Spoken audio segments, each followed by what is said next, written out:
The man from Earth transmigrates into the body of a 4-year-old Naoya Zenin, finding himself in a world of curses, sorcery, and dangerous clan politics. With knowledge of the future and the powerful projection sorcery, he must find a way to survive and grow stronger in the Zenin clan. But in a world where monsters like Gojo Satoru and Ryomen Sukuna exist, can he really rise to the top with just ambition and intelligence? As Naoya watches the fight between Gojo and Sukuna unfold, something unexpected happens. Sukuna suddenly lands 2 black flashes after their 5th domain clash instead of Gojo, turning the battle upside down. A small smirk appears on Naoya's lips as he mutters, "This might be bad, no." The future he thought he knew is starting to change, and for the first time he wonders if his foresight will really be enough to survive what's coming. Hello everyone. Omni-sensei here with What If I Was Reborn as Naoya Zenin, Part 1.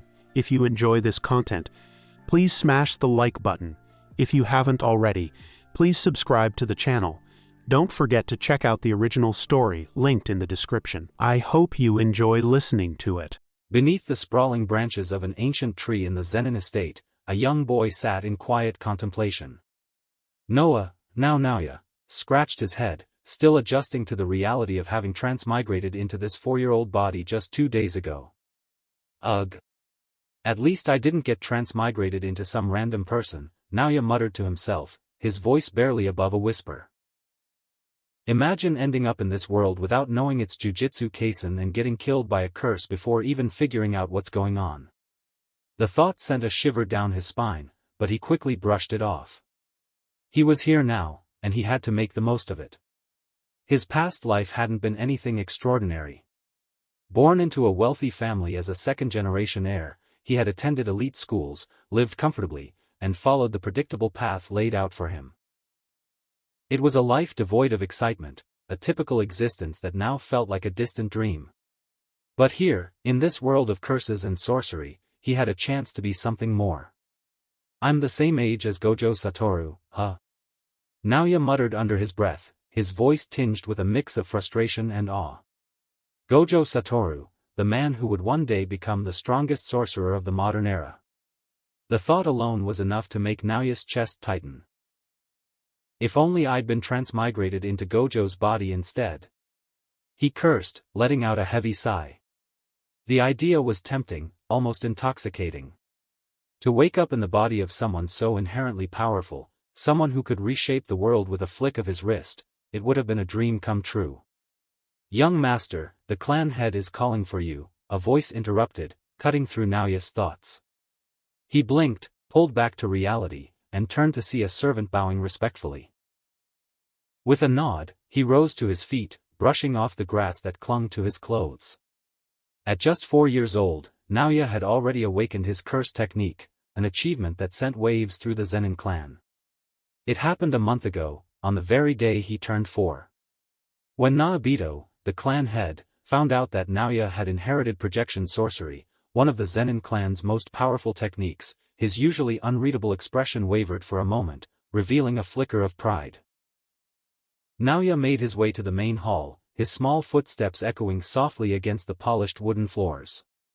The Zenin estate was vast and imposing, a reflection of the clan's power and prestige. As he approached the sliding doors, he took a deep breath, steeling himself for the conversation ahead. The doors slid open, revealing Naobito seated at the head of the room, a cup of sake in hand. He barely glanced at Naoya before taking a slow sip, exuding an air of absolute authority. Then, his sharp eyes locked onto him, scrutinizing him like a merchant appraising cheap goods. "Tch." Naobito clicked his tongue, setting his cup down with an audible clink. "So, some of you brats have finally inherited projection sorcery. Took you long enough." Naoya felt a flicker of irritation at the condescending tone. Yeah, old man, I just got here. How about cutting me some slack?" Still, he maintained a respectful posture, his face impassive. "It means I have the potential to become one of the strongest in the clan," he said steadily. He wasn't some naive brat who'd crumble under a little pressure. Naobito let out a dry chuckle. "Potential?" He leaned forward slightly, the scent of sake lingering in the air. That's what weaklings tell themselves before they get crushed. His smirk deepened, cold and sharp. The Zenin clan doesn't care about potential. Either you're strong, or you're worthless. You think some half-baked awakening means anything? Naoya fought the urge to roll his eyes. Classic arrogant old man move, dismiss first, acknowledge later, a tactic he'd seen 1,000 times in anime. But he knew how this world worked. Strength dictated everything. He had no intention of playing the obedient heir forever, but for now, he'd play along. I understand, he said smoothly, dipping his head just enough to appear respectful without looking weak. Nobito exhaled through his nose, unimpressed. Humph. We'll see. He leaned back lazily, lifting his cup once more. If you want to be more than just another disposable brat, then prove it. Otherwise, don't waste my time. Naoya remained still, but inside, he smirked. Oh, don't worry, old man. I'll prove it. And when I do, you'll be the first to realize you underestimated me. In his first week, Naoya began learning to control his cursed energy. A fundamental thing possessed by nearly everyone in this world, except for a few rare exceptions. In the original series, Itadori refined their control by watching movies while using a cursed doll, but it was 1991. The selection of decent films was limited by his standards, and more importantly, no one had even considered using TV for cursed energy training yet. Televisions were still in development, and as far as Naoya knew, the idea simply hadn't crossed anyone's mind. Time to watch movies, I guess, Naoya muttered, scratching his head. 3 weeks passed. Naoya spent most of that time lounging around, watching movies. Unlike Itadori, he didn't have access to a cursed corpse that would attack him if his cursed energy wavered. Instead, he requested something, anything, that would react to cursed energy. What they gave him was a dull, ugly knife. Useless at first glance, but when infused with cursed energy, the blade extended slightly and became sharper. It was far from ideal, but it was better than nothing. Surprisingly, the fusion of his soul with Naoya Zenin seemed to grant him a deeper, more instinctual understanding of cursed energy. His talent had significantly improved, allowing him to grasp the basics far faster than expected. Now, he could regulate his cursed energy at will. More importantly, he had reached a point where he could finally activate his cursed technique. Watching TV the whole day, huh? Nobito muttered, stroking his mustache as he listened to the servant's report. His tone was unreadable, a mixture of amusement and disappointment. The head of the Zenin clan took a slow sip of sake, his sharp eyes narrowing slightly. That brat better not think he can coast by on talent alone. If he's just lazing around, I'll beat some discipline into him myself. Despite his grumbling, a part of him was intrigued. If Naoya had truly made progress despite what seemed like idleness, then perhaps there was something worth paying attention to. Tell him to come see me, Nobito ordered, setting his cup down with a decisive clink. The servant bowed before swiftly leaving to relay the message. Naoya sat cross-legged on a cushion, his gaze fixed on the sliding doors ahead. He had expected this sooner or later. A summons from a servant meant only one thing: his father wanted to see him.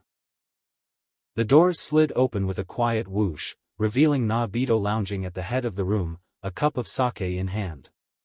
His sharp, narrowed eyes fixated on Naoya, scrutinizing him with that usual mix of indifference and judgment. So, Nobito began, swirling the liquid in his cup, what exactly have you been doing these past 3 weeks? His voice was slow, measured, carrying that familiar slur, but Naoya could hear the underlying edge, the unspoken "don't waste my time." Naoya smirked slightly, leaning forward, resting his chin on his fist. Watching movies, he said, his tone casual, almost lazy. The silence that followed was heavy. Nobito blinked once, then exhaled through his nose, setting his cup down with a dull clink. His fingers drummed against the table, his expression unreadable. Watching movies, he repeated, as if tasting the words, rolling them around in his mind. Then, a smirk tugged at the corner of his lips. You must think you're real clever, huh, boy? Naoya's smirk widened just a fraction. I am clever. Naobito let out a quiet chuckle, though there was no warmth in it. He set his cup down with a dull clink, his sharp eyes narrowing ever so slightly. Then tell me, genius, what have you actually gained from rotting your brain in front of a screen? Naoya's fingers brushed against the dull knife at his side, a smirk playing on his lips. More than you think. Without waiting for permission, he lifted the knife and let his cursed energy flow into it.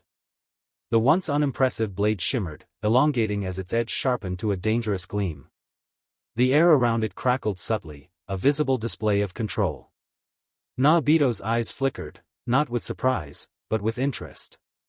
He leaned forward slightly, watching as Naoya effortlessly adjusted the flow of cursed energy, making the blade shift in size at will. The precision wasn't something a beginner should have achieved in just 3 weeks. For the briefest moment, there was a glimmer of shock in Naobito's expression. Then, just as quickly, it was gone. He exhaled slowly, running a hand through his beard. Humph, he muttered, feigning indifference. So, you did learn something useful. Naoya twirled the enhanced knife between his fingers before releasing his cursed energy, returning it to its dull state. He met Naobito's gaze, unbothered. Told you. Naobito studied him in silence for a moment before smirking. Not bad. He reached for his sake cup again, taking a slow sip. But don't think for a second that makes you strong. If this is all you've got, you're still nothing but a brat playing with a toy. Naoya didn't react outwardly, but internally, he scoffed. As if I'd stop here. The real training was only beginning. After Naoya left, Naobito sat in silence, lost in thought. He tapped his fingers against the table, swirling the last bit of sake in his cup. Mastering cursed energy control while watching movies, he muttered to himself, an amused yet intrigued glint in his eyes. 3 years passed quickly. In that time, Naoya's reputation spread beyond the Jujitsu society. Whispers of a Zenin clan genius reached even those outside their inner circles. Many claimed he was the most talented Zenin of this era, a prodigy destined for greatness. Naoya had never treated training as a joke. The moment he fully grasped his cursed technique, he immediately sought out Naobito as a mentor. Naobito, though initially uninterested, agreed, on one condition. Their training sessions would only be once a week. He was too busy to commit to more. Naoya suspected otherwise. He probably just wants to get drunk. Despite the limited training, Naobito couldn't hide his surprise. Naoya's rapid mastery of his technique was unnatural. His ability to control and manipulate cursed energy exceeded expectations. More importantly, his sheer cursed energy reserves were staggering. Naoya had his own theory. Because my soul merged with Naoya Zenin's, my spiritual level is higher. That means I have 2 to 3 times the cursed energy the original Naoya had. And he welcomed it. But he wasn't foolish. He knew raw cursed energy wasn't everything. He didn't neglect physical training either. Cursed energy could enhance strength and defense, but there were limits. Unless someone possessed an absurd amount, like Ryomen Sukuna, who could overpower heavenly restriction users through sheer cursed energy alone, physical ability still mattered. And so, Naoya trained both body and mind. The Zenin clan's training grounds were eerily quiet, save for the faint rustle of leaves in the wind. Naoya stood across from Naobito, his breathing steady but his muscles tense. The old man looked as relaxed as ever, a half-empty bottle of sake in one hand and a bored expression on his face. Don't tell me you're already tired, Naobito said, his voice slurred but laced with mockery. He took a swig from his ever-present sake bottle, his sharp eyes glinting with amusement. I haven't even broken a sweat yet.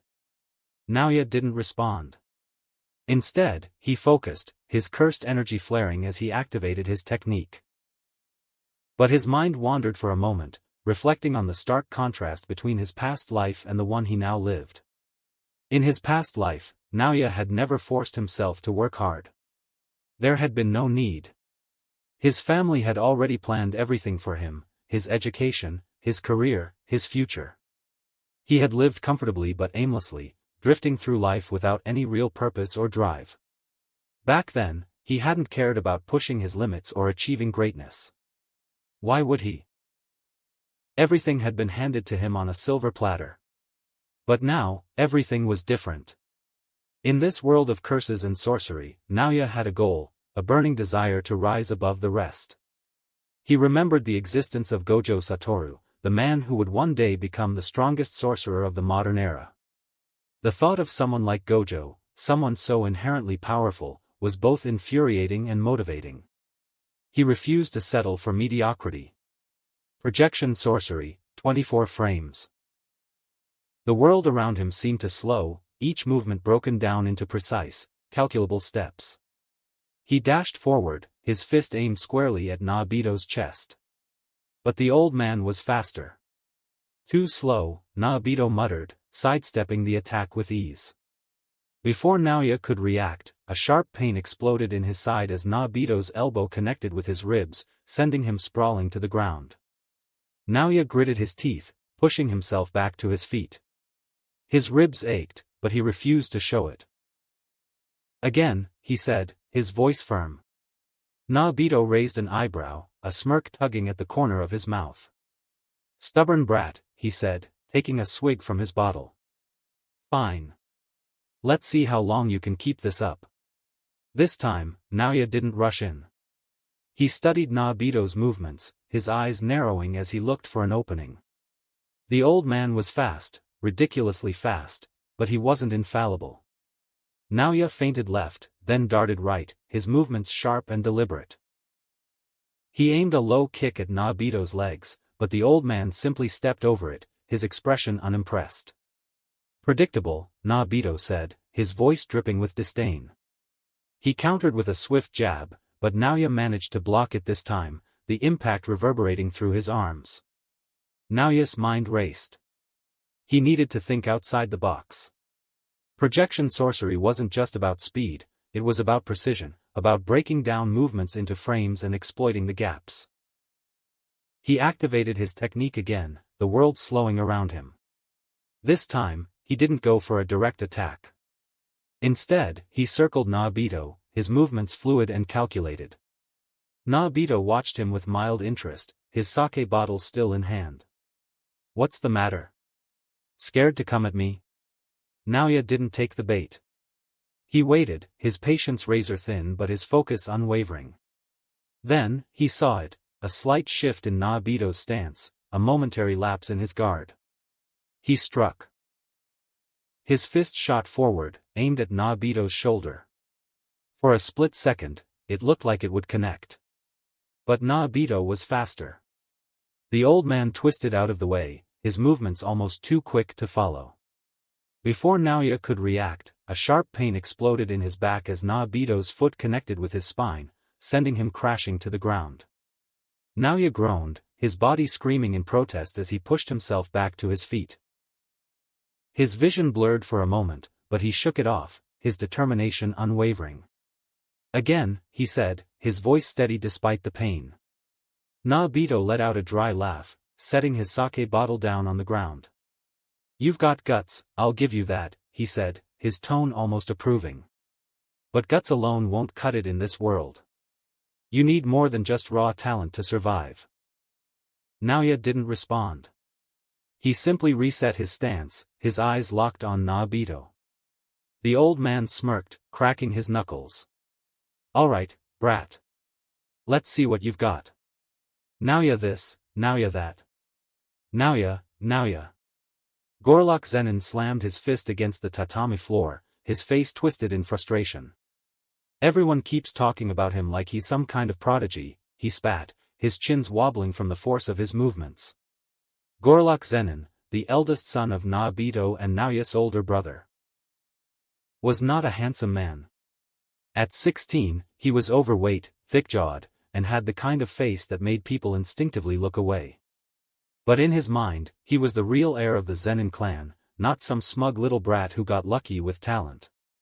I need to put him in his place, Gojo growled, gripping the folds of his third chin.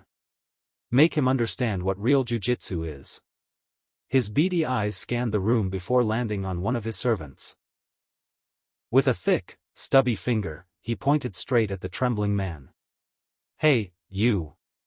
Give me an idea, how do I teach that brat a lesson?"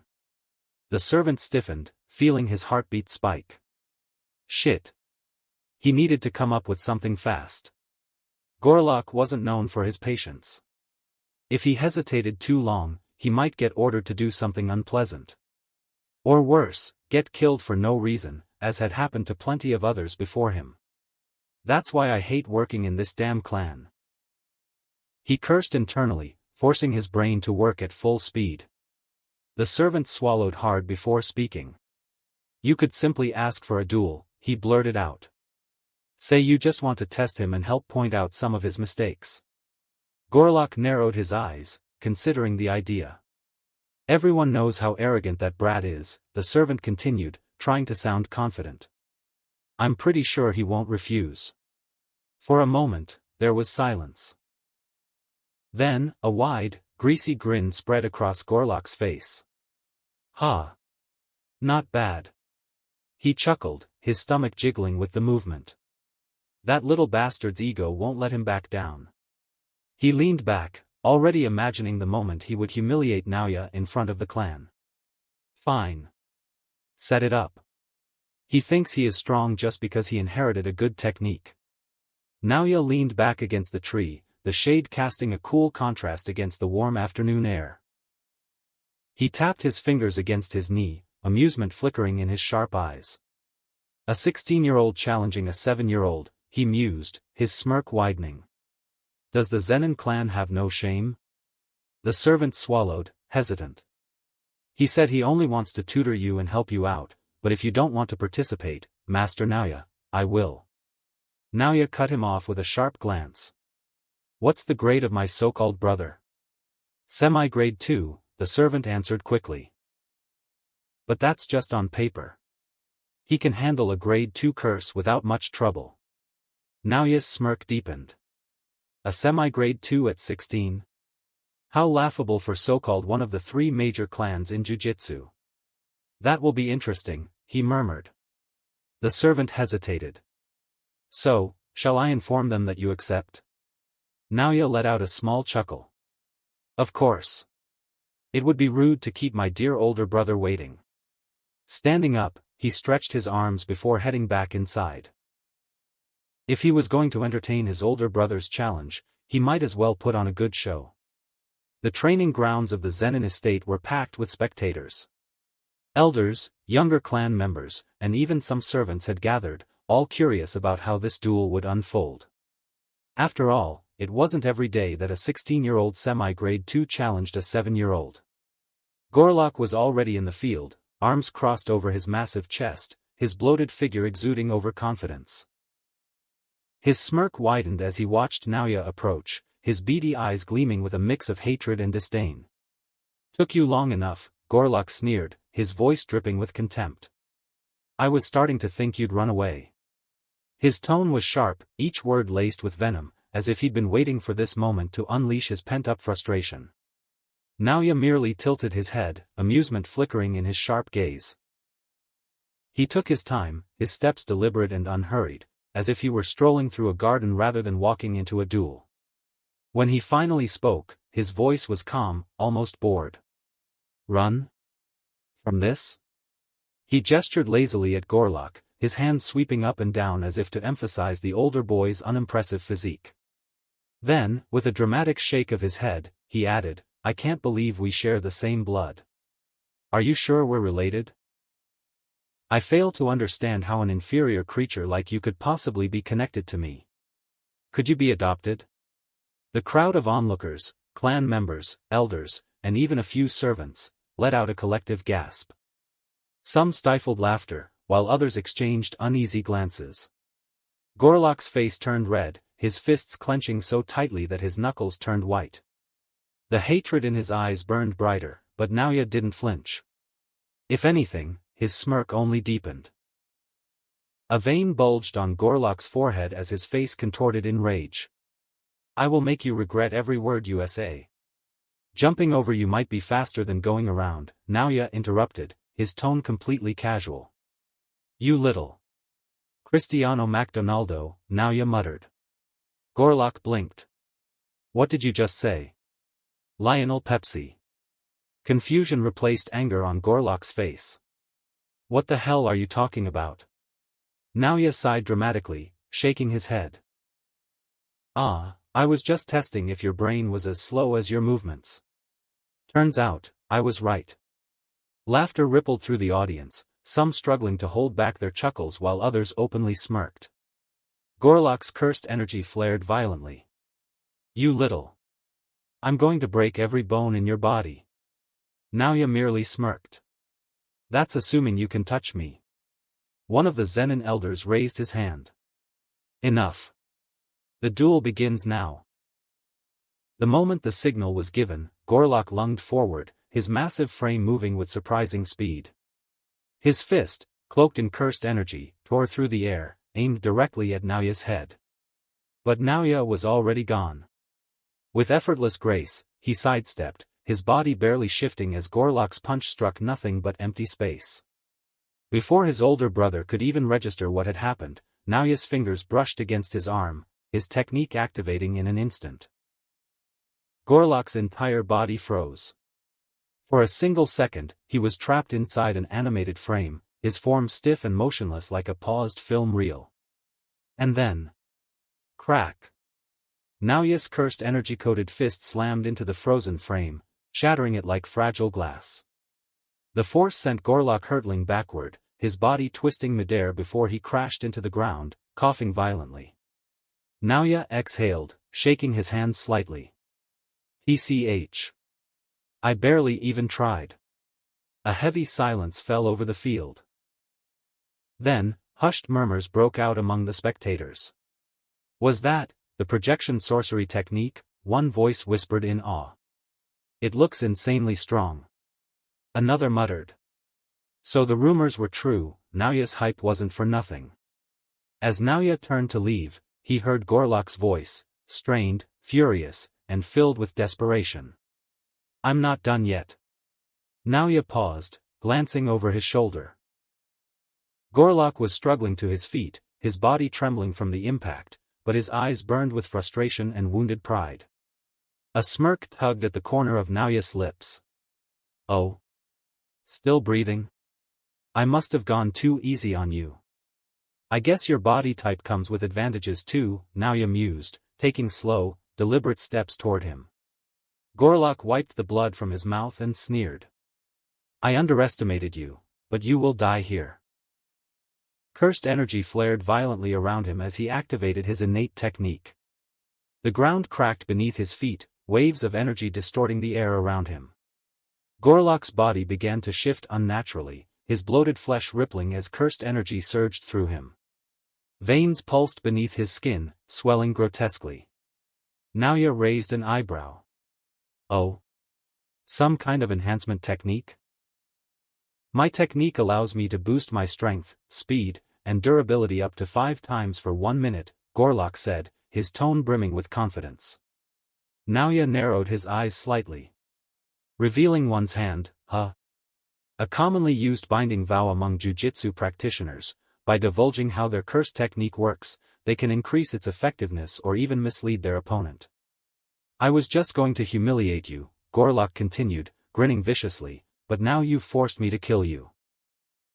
You can only blame your idiocy. In an instant, he disappeared. Naoya's eyes slightly widened as he felt Gorlock's presence behind him. Gorlock had gotten a lot faster for sure. But guess who else was fast? Naoya smirked. Predictable. Just as Gorlock's massive fist came crashing down, Naoya twisted his body with perfect timing, effortlessly dodging the attack. The ground where he had stood shattered under the force, sending debris flying. Gorlock's grin widened. You can't dodge forever, brat. With his enhanced speed, he launched a relentless barrage of attacks, each one powerful enough to break bones. But Naoya moved like a ghost, weaving through the strikes with fluid precision. He's fast, at least, for someone of his shape. Naoya mused, dodging yet another punch. But he's relying too much on brute force. No refinement, no control. Just a fat fool swinging wildly. Gorlock roared in frustration, his patience wearing thin. Stop dodging and fight. Naoya's smirk deepened. If you insist. The moment Gorlock threw his next punch, Naoya sidestepped and tapped his shoulder, activating Projection Sorcery. In an instant, Gorlock was frozen within an animated frame. Naoya took a step forward, gazing at his helpless opponent with a look of sheer superiority. You still don't understand the gap between us, do you? He said, his tone laced with amusement. Without hesitation, Naoya clenched his fist, cursed energy crackling around it like static. With a single, devastating punch, he shattered the frozen frame, sending Gorlock's body hurtling across the field like a ragdoll. The impact echoed through the training grounds, leaving a stunned silence in its wake. Naoya didn't spare his brother another glance. Without a word, he turned and walked away. Alone in the quiet of the estate, Naoya leaned against a tree, his sharp eyes narrowing as he analyzed his own strength. I might be at the peak of a grade 2 sorcerer in terms of raw power, but my speed is on par with the peak of grade 1. Compared to Naobito, who's faster than even the fastest special grade curses, I still have a long way to go. Gojo Satoru. The name alone was enough to make his chest tighten. The chance of me winning against him now, or even in the future, is 0%. Absolute zero. The realization was bitter, but Naoya wasn't one to delude himself. Gojo was in a league of his own, a force of nature that defied logic. And yet, the thought of being so utterly outclassed burned like a fire in his gut. I can't afford to stagnate. If I don't push myself further, I'll end up just like the original Naoya, strong, but not strong enough. Maybe a little stronger, but still trapped in the same tier of power. That's not enough. Not for me. His fists clenched at his sides, cursed energy flickered around him like a storm waiting to be unleashed. I need to learn domain expansion. And I need to land at least one black flash. Without those, I'll never bridge the gap between me and the monsters of this world. Domain expansion was no simple technique, it required an unparalleled understanding of one's cursed technique and an immense reservoir of cursed energy. And black flash? It wasn't something that could be forced. It demanded precision, instinct, and a touch of madness. The next day, Naoya was taking a leisurely stroll around the Zenin estate, his mind still buzzing with plans for his next training session. The morning sun cast long shadows across the courtyard, and the air was filled with the faint hum of activity as clan members went about their duties. Naoya's body ached from the rigorous training he'd put himself through, but the pain was a reminder of his progress. He was about to turn a corner when suddenly, a strange sensation rippled through him. A cold, almost primal awareness that made the hairs on the back of his neck stand on end. His eyes snapped forward, and there, walking casually past him, was Toji Zenin. Naoya's breath hitched, his sharp eyes widening in shock. Toji moved with an effortless grace, his towering frame exuding an aura of raw, untamed power. He didn't even glance at Naoya as he passed, as if the boy were nothing more than a shadow in his periphery. But Naoya couldn't tear his gaze away. In that moment, he understood, truly understood, why the original Naoya had been so awestruck by this man. Toji Zenin was a force of nature. A living anomaly. A being who had defied the very laws of the jujitsu world by thriving without a shred of cursed energy. And now, with his knowledge of the future, Naoya knew something even more terrifying. At this moment, in this time, Toji Zenin was the strongest living creature. The realization sent a shiver down Naoya's spine. His mind raced as he watched Toji disappear down the corridor, the man's presence lingering like a storm cloud even after he was gone. The sheer weight of Toji's existence was overwhelming, a living testament to what raw, unbridled strength could achieve. For a moment, Naoya felt a flicker of doubt. How could I ever hope to surpass someone like him? But then, his lips curled into a faint smirk as a memory from his past life surfaced.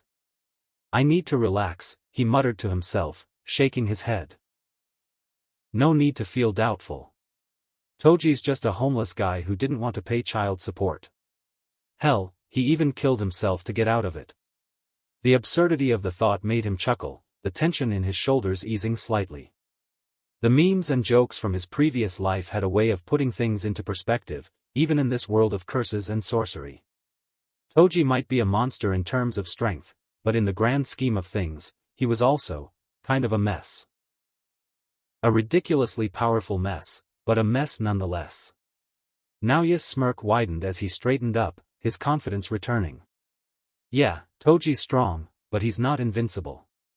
And he's definitely not the kind of person I should be comparing myself to. I've got my own path to walk. With that, he turned and walked away, his mood lighter. The encounter had been a reminder of the heights he needed to reach, but it had also reinforced his resolve.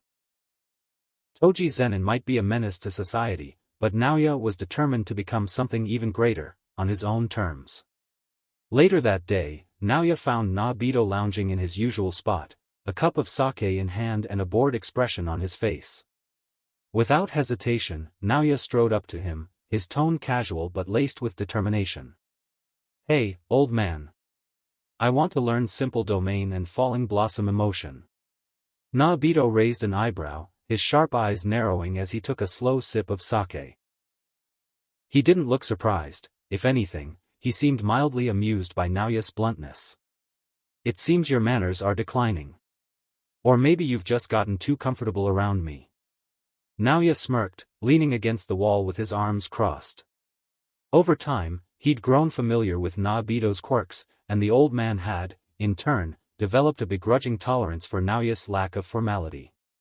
Whether Nobito realized it or not, he'd started to like the kid.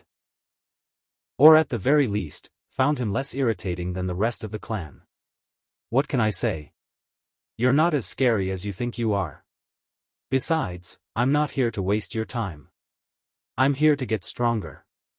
So, are you going to teach me or not? Nobito let out a low chuckle, setting his cup down with a soft clink. His expression was unreadable, but there was a glint of something, approval, perhaps, in his eyes. I heard you fought with your brother. That retard must think himself something special. So, did you gain anything from that waste of time? Who? Naoya asked, feigning ignorance. Nobito stared at him for a moment, his sharp eyes narrowing slightly.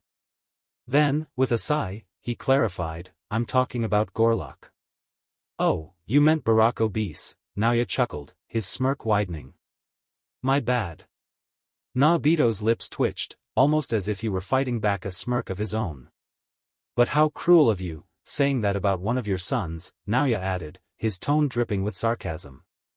Nobito leaned back in his seat, his sharp eyes never leaving Naoya. The faintest hint of a smirk played on his lips, though he quickly masked it with another sip of sake. Cruel, you say? Nobito replied, his voice dry and laced with amusement. If that's cruel, then what does that make you? You're the one who sent him flying across the training grounds like a ragdoll. And don't think I didn't hear about the names you were calling him. Barako Beast? Really? Naoya shrugged, his smirk never wavering. What can I say? He's an easy target.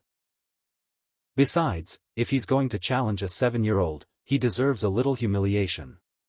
It's not my fault he's as sharp as a spoon. Nobito snorted, taking another sip of sake. Simple domain and falling blossom emotion, huh? Ambitious for a brat like you. Those techniques aren't exactly beginner-friendly. Good thing I'm not a beginner, then. Nobito studied him for a moment, his fingers drumming against the table. Then, with a sigh, he leaned back, his tone casual but carrying an underlying edge. Fine. But how did you find out about these techniques? I don't recall mentioning them. And I know you'd never ask anyone in the clan about anything, not even the top elders. You look down on everyone, don't you? Even me, am I right? Naoya's smirk didn't falter. If anything, it grew wider, his sharp eyes glinting with amusement. I have my ways, he responded simply, his tone cryptic but confident. Nobito's gaze narrowed, but there was a flicker of curiosity behind his sharp eyes. He didn't press further, though. If Naoya had secrets, he'd find them out eventually. For now, he was content to let the kid play his games. As Naoya turned to leave, Naobito watched him go, a faint smirk tugging at the corner of his lips. The kid was arrogant, sure, but he had the drive to back it up.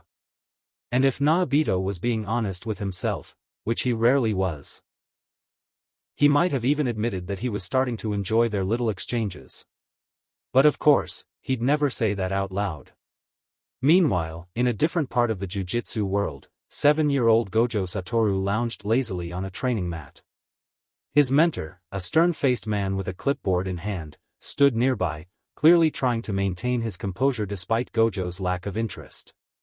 "Gojo, did you hear about Naoya Zenin?" "They say he's very talented," the mentor said, his tone a mix of curiosity and exasperation. "Zenin?" Gojo repeated, tilting his head as if trying to recall something. "The name seems familiar, where did I hear it?" "Are they famous?" he asked, yawning loudly as if the conversation were the most boring thing in the world. The mentor's eye twitched, and a vein visibly popped on his forehead. "Were you not paying attention when I was explaining the major families?" he said through gritted teeth, clearly struggling to keep his temper in check. Gojo tilted his head further, a lazy grin spreading across his face. I must have zoned out. You know how it is, too much information, not enough time to nap." The mentor took a deep breath, clearly counting to 10 in his head before responding. The Zenin clan is one of the 3 great families in the jujitsu world. They're known for their powerful curse techniques and their unique personalities. Gojo shrugged, leaning back on his hands. "Sounds boring. Unless this Naoya guy can do something interesting, I don't see why I should care." The mentor sighed, pinching the bridge of his nose. "Just try to pay attention next time, alright? You're supposed to be the future of the jujitsu world, Gojo. You can't just ignore everything." Gojo waved a hand dismissively, his grin never fading. Yeah. The future of the jujitsu world, blah blah blah. Can we get back to training? Or better yet, can we take a break? I'm starving." The mentor groaned, muttering something under his breath about ungrateful prodigies, as Gojo stretched out on the mat, clearly already checked out of the conversation. 4 years had passed in the blink of an eye, and Naoya was now 11. In that time, he had mastered both Falling Blossom Emotion and Simple Domain at a staggering pace, far faster than most sorcerers could ever hope to. He had also pushed himself relentlessly to refine his cursed energy control, striving for even the smallest improvements. But no matter how hard he trained, he couldn't escape the harsh truth of the jujitsu world: strength was 80% innate talent. Naoya had been born with every advantage: a powerful technique, insane talent, and vast cursed energy reserves. Most sorcerers would kill for just one of those. And yet, even with all that, it still wasn't enough to stand among the strongest. In jujitsu, your technique and natural talent decided your future. If you were born with a weak technique, good luck ever rising above grade 2. This world was brutally unfair, and no amount of effort could close the gap between someone like him and monsters like Sukuna or Gojo at their peak. Binding vows. Most sorcerers avoided them, using them sparingly, if at all, out of fear of the consequences. But Naoya saw them for what they truly were: an opportunity. A binding vow was a trade, a contract where sacrifice led to greater power. Used correctly, it could push a sorcerer far beyond their natural limits. With the help of binding vows, he developed a new application of projection sorcery. Now, he could record a fraction of his movements as cursed energy afterimages that lasted for a brief moment, 1 second. These decoys mimicked his exact movements, throwing off his opponent and forcing them to guess which one was real. The afterimages had no actual strength of their own. But Naoya didn't stop there. He made 2 additional binding vows to push his combat ability even further. The first was the vow of predatory restraint: I will not strike first in any battle. By giving up the initiative, Naoya gained a massive boost in cursed energy output and speed the moment his opponent attacked him. It fit perfectly with his philosophy: the weak strike first. However, the risk was just as great. He had to endure his opponent's first blow before counterattacking. And this vow only activated in real battles, fights where Naoya truly believed he could win. It wouldn't trigger in sparring or training, where the stakes weren't high enough. The second was the vow of temporal perfection: I will end all battles within 120 seconds. For those 2 minutes, Naoya's cursed energy reserves and physical abilities skyrocketed, allowing him to overwhelm almost anyone. But if the fight dragged on past the time limit, his cursed energy would drop to nearly zero for 10 minutes, leaving him completely vulnerable. Like the first vow, it only activated when Naoya recognized the fight as a true threat, an opponent on his level or stronger. These vows were risky, but Naoya had never been afraid to take risks. But even with all these enhancements, Naoya wasn't satisfied. He was working on something far greater. An application of projection sorcery that would make him literally untouchable. However, it remained beyond his reach. One of the key requirements was mastering reverse curse technique, a skill that even elite sorcerers struggled to perfect. For now, it was an impossible goal. For now. Today marked the end of an era, his final training session with Naobito. The old man had made it clear, there was nothing more he could teach him. The only gap in Naoya's skill set was hand-to-hand combat, but Naobito had been too lazy to bother with it.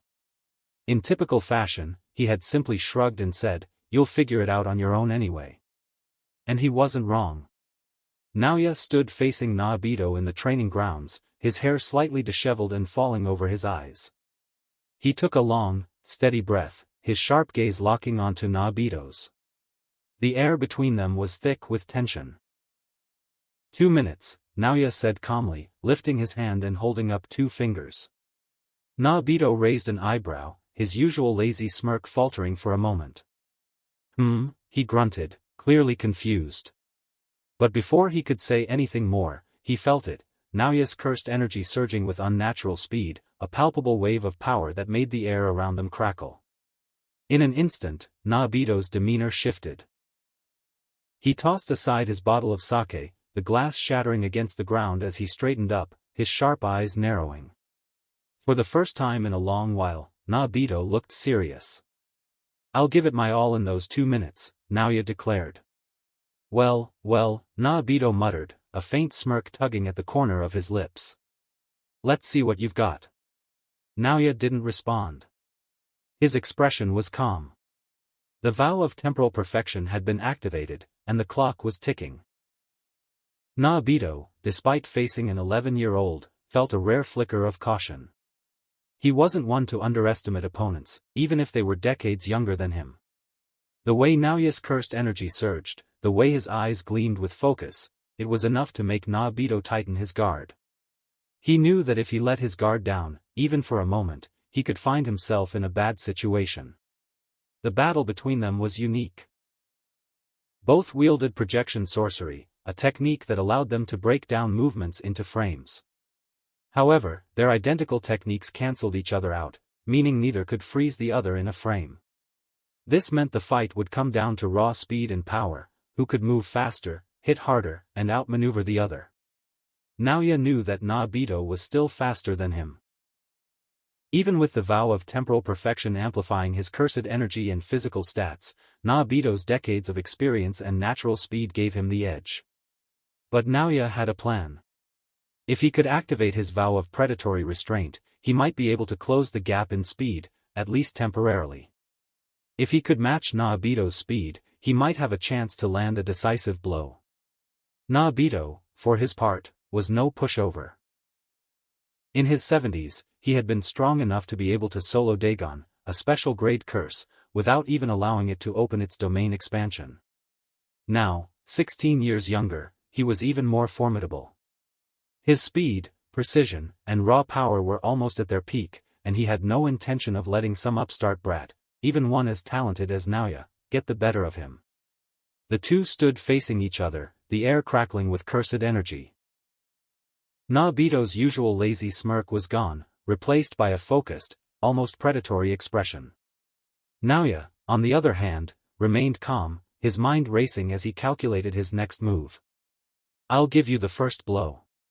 "Go ahead," Naoya said, his smirk widening as he spread his arms slightly, inviting the attack. Up until now, Naoya had kept his binding vows a secret. He had hidden the improvements he'd gained from them, using them only in situations where no one could witness their full potential. But this battle was different. This was his final training session with Naobito, and he wanted to see just how far he'd come. Naobito paused, his sharp eyes narrowing as he studied Naoya. Huh? Are you? He stopped mid-sentence, his instincts kicking in. He knew Naoya well enough to understand that the kid never did anything without a reason. If Naoya was offering him the first strike, there was a catch. As you wish, Naobito said, his usual lazy smirk returning. Your face irritates me anyway. You could use a good beating. Without another word, Naobito launched himself at Naoya. He didn't hold back, this was Naoya's choice, after all. In an instant, he closed the distance between them and delivered a clean, powerful punch straight to Naoya's face. The impact was brutal. Naoya's head snapped to the side, and his body was thrown backward with enough force to slam into a nearby wall. The sound of the collision echoed through the training grounds, dust and debris scattering in the air. For a moment, it seemed like Naoya might not get up. But then, slowly, he pushed himself to his feet. His movements were deliberate, almost unnervingly calm, as he wiped the blood from his face with the back of his hand. He spat a mouthful of blood to the side, his sharp eyes gleaming with a mix of pain and determination. This is my first time in my life getting punched in the face, Naoya said, his voice low but steady. He looked down at his hand, now smeared with blood, and smirked faintly. I hope it will be the last time too. His blonde hair fell over his eyes, casting a shadow over his face, but the intensity in his gaze was unmistakable. Naobito didn't waste any time. He launched himself at Naoya again, his fist aimed squarely at the boy's face. But this time, something was different.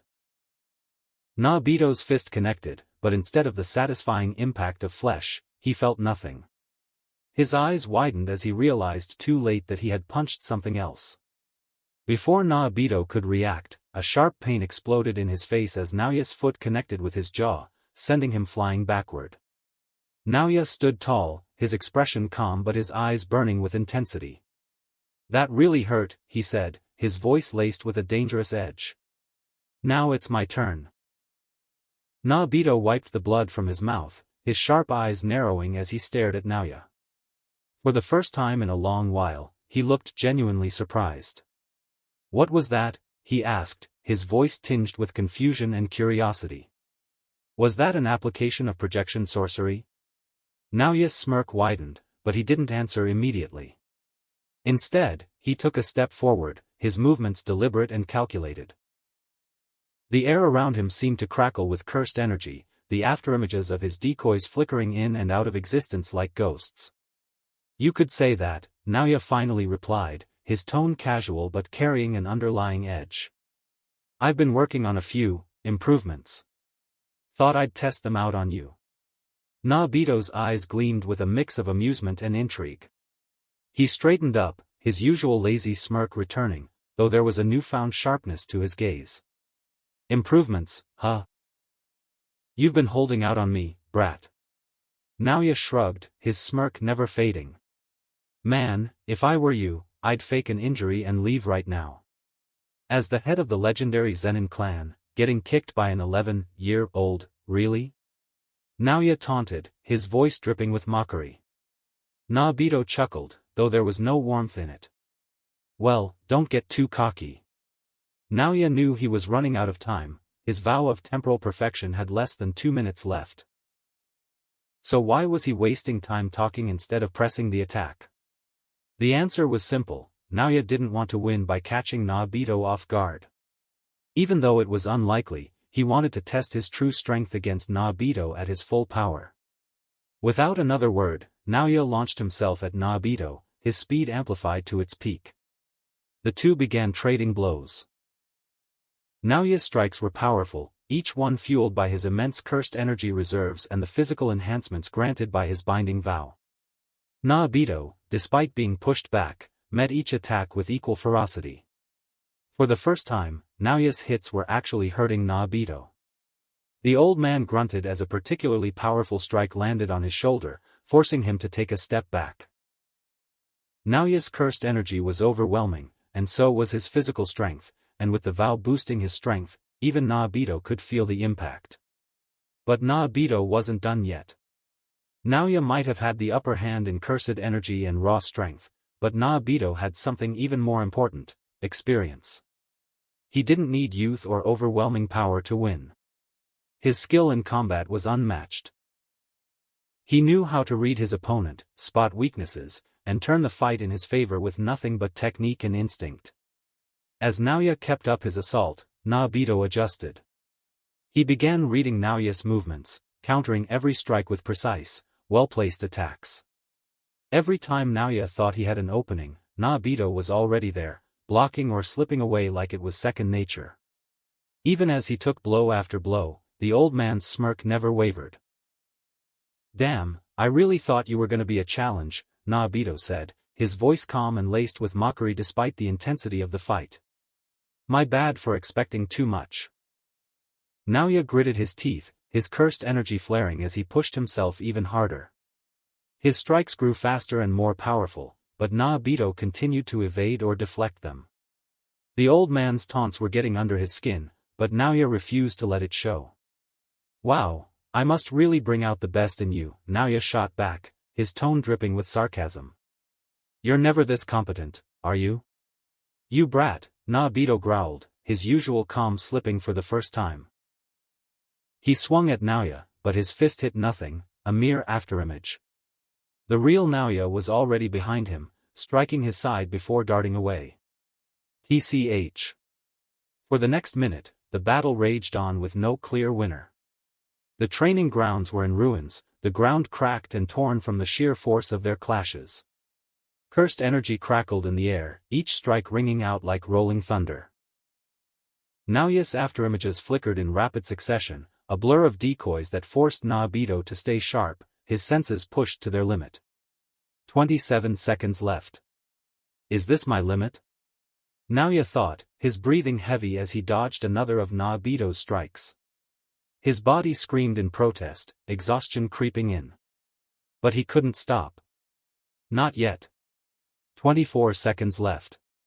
If this were a real fight, I'd be dead in 20 seconds. He had pushed himself to the edge, yet it still wasn't enough. Naobito was still standing. Still smirking. Still mocking him. 19 seconds left. I refuse to die. The thought burned in his mind, fueling him. He couldn't afford to lose. Not here. Not now. His resolve sharpened, pushing him into a deep state of focus. The world around him faded, only Naobito remained. Every movement, every breath, every pulse of cursed energy became crystal clear.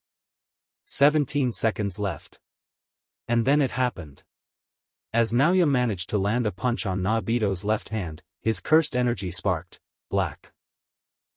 Unleashing a black flash was no small feat. It required an almost impossible level of concentration and precision.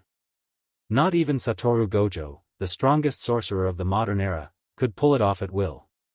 It wasn't something that happened randomly, it was the result of immense skill, focus, and combat potential. A black flash occurred when cursed energy was applied within 0.000001 seconds of a physical hit. When a sorcerer achieved this, their cursed energy would flash black, and the destructive power of their strike would be equal to a normal hit raised to the power of 2.5. It was a rare and devastating technique, one that only a handful of sorcerers had ever accomplished. Black flash. Naoya shouted as he felt the surge of power coursing through him. The impact was unlike anything he had ever experienced. Naobito, sensing the danger, quickly gathered all of his cursed energy to defend himself. His eyes widened as he realized the magnitude of the attack. He raised his arms, channeling his cursed energy into a defensive barrier, but it wasn't enough.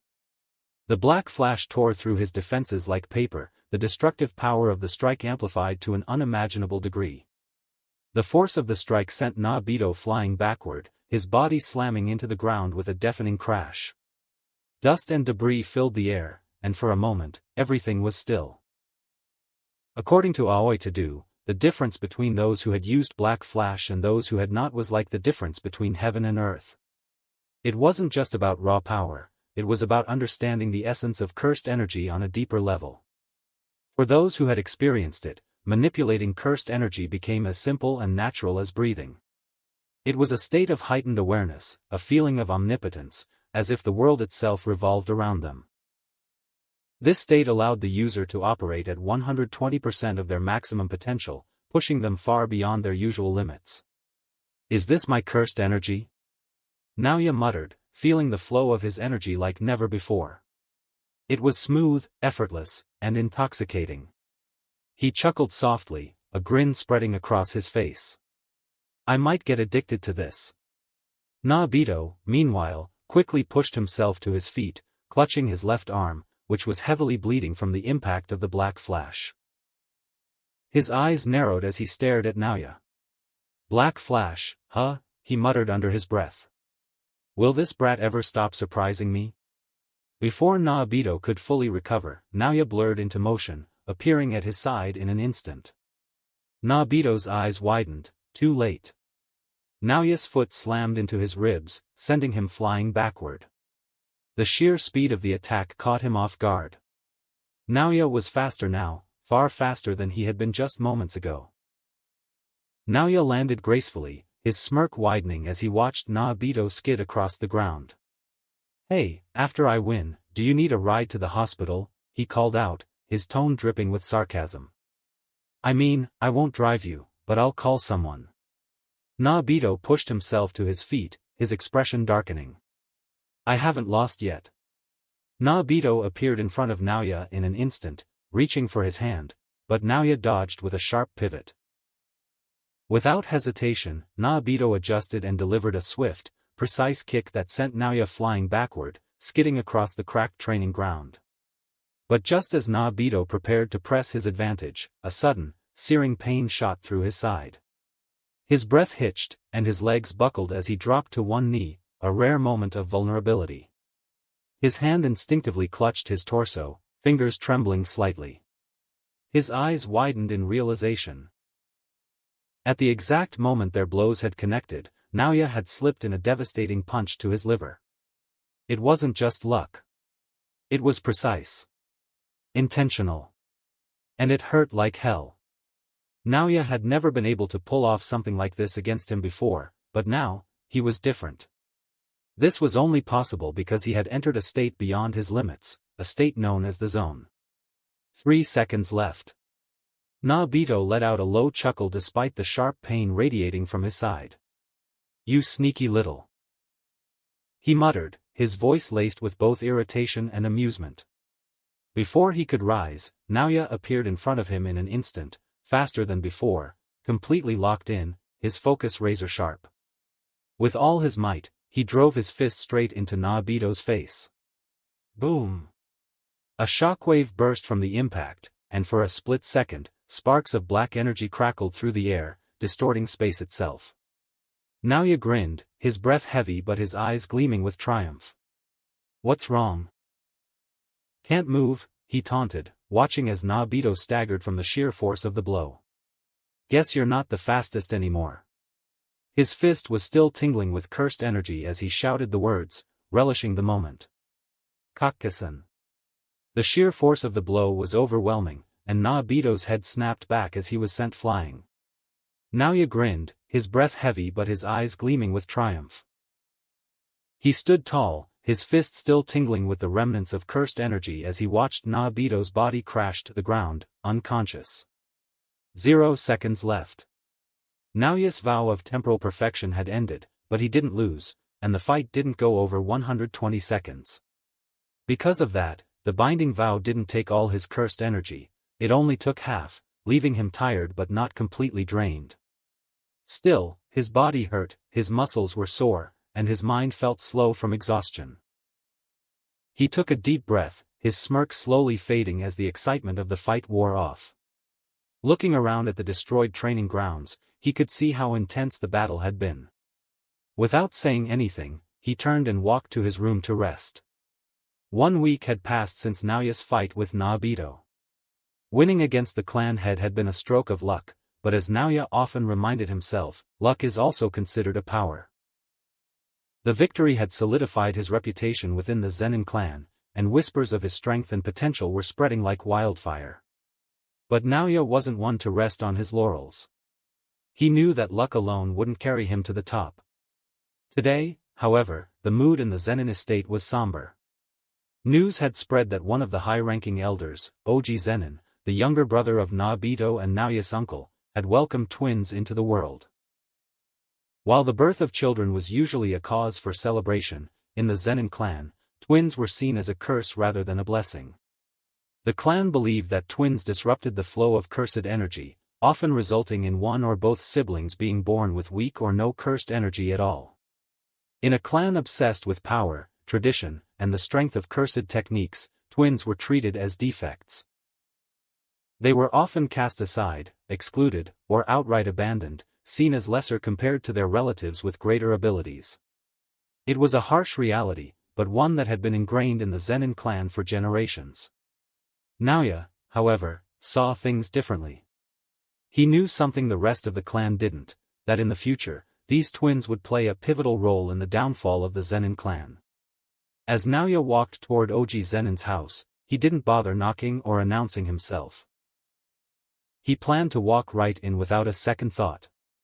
But before he could step inside, 2 servants quickly moved to block his way. "Master Naoya, please stop," one of them said, his voice shaking a little. "Master Oji has ordered that no one is allowed to enter."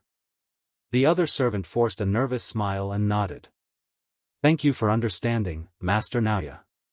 Naoya stopped, narrowing his eyes at them.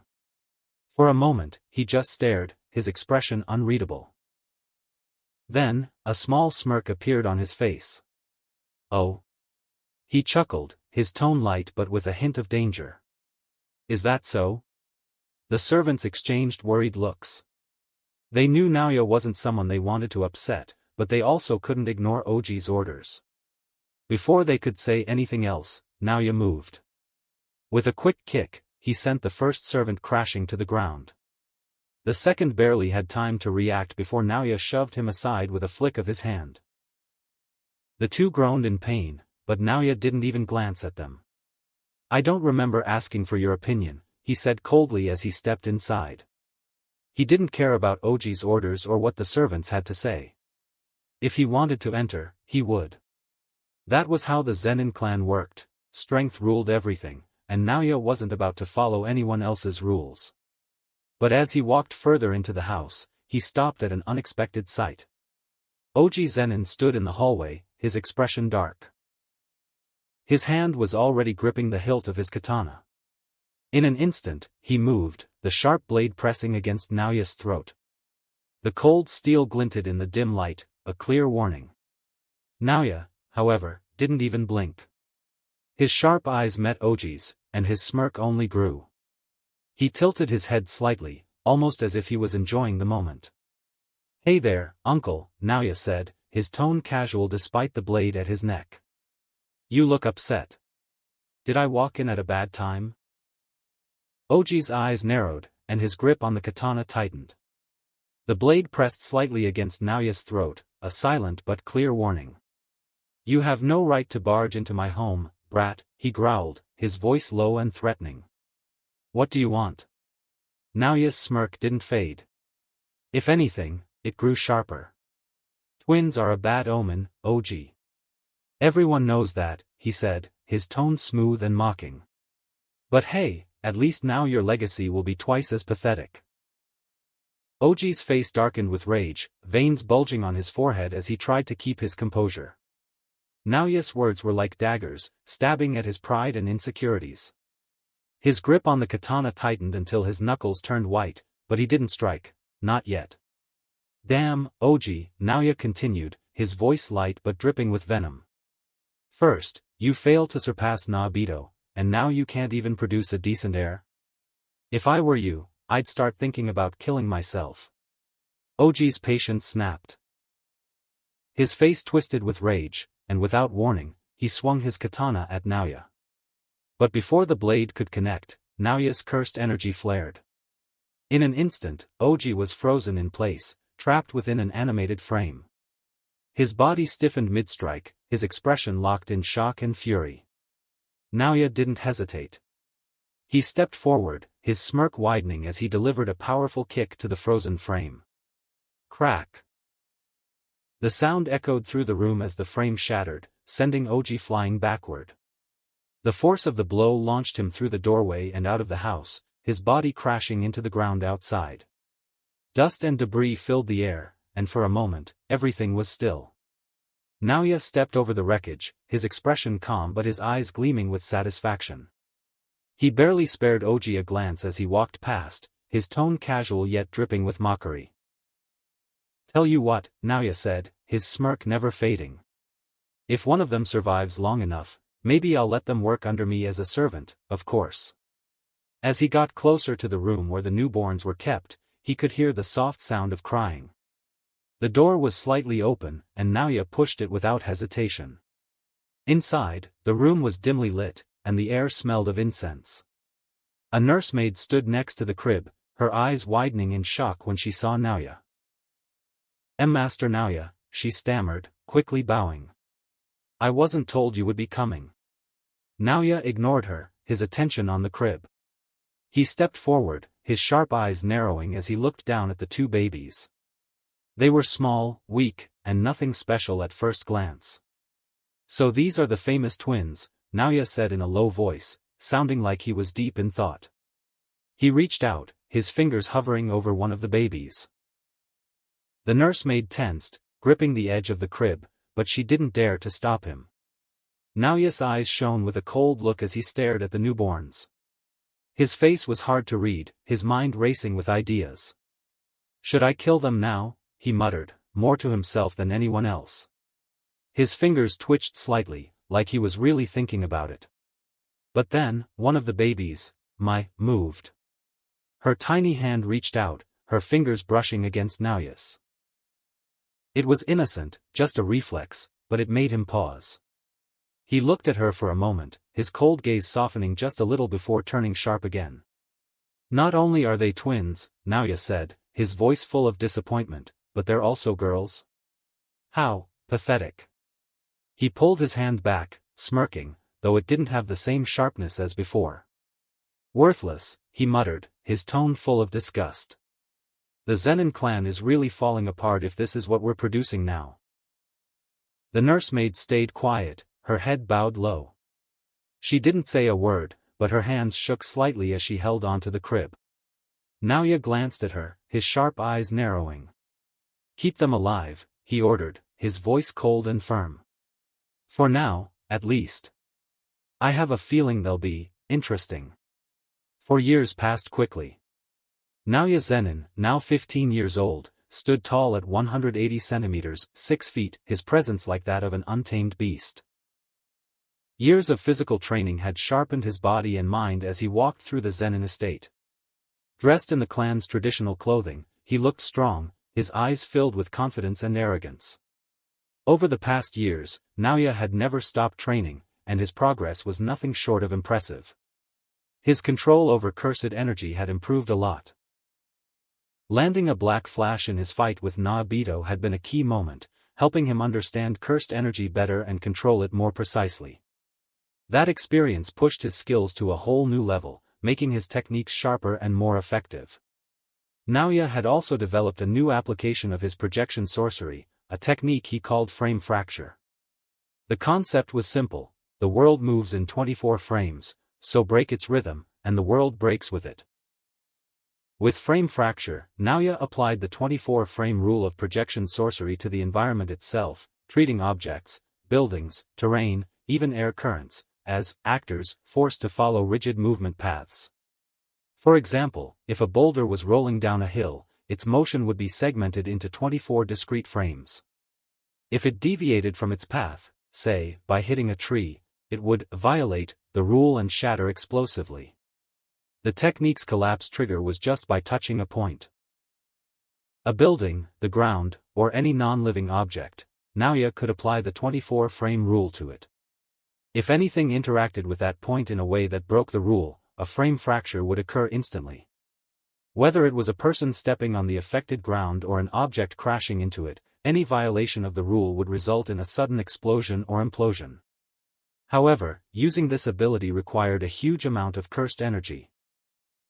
He had taken inspiration from Sukuna's technique, adjusting the concept to work only on non-living objects, much like how dismantle functions within Sukuna's domain expansion.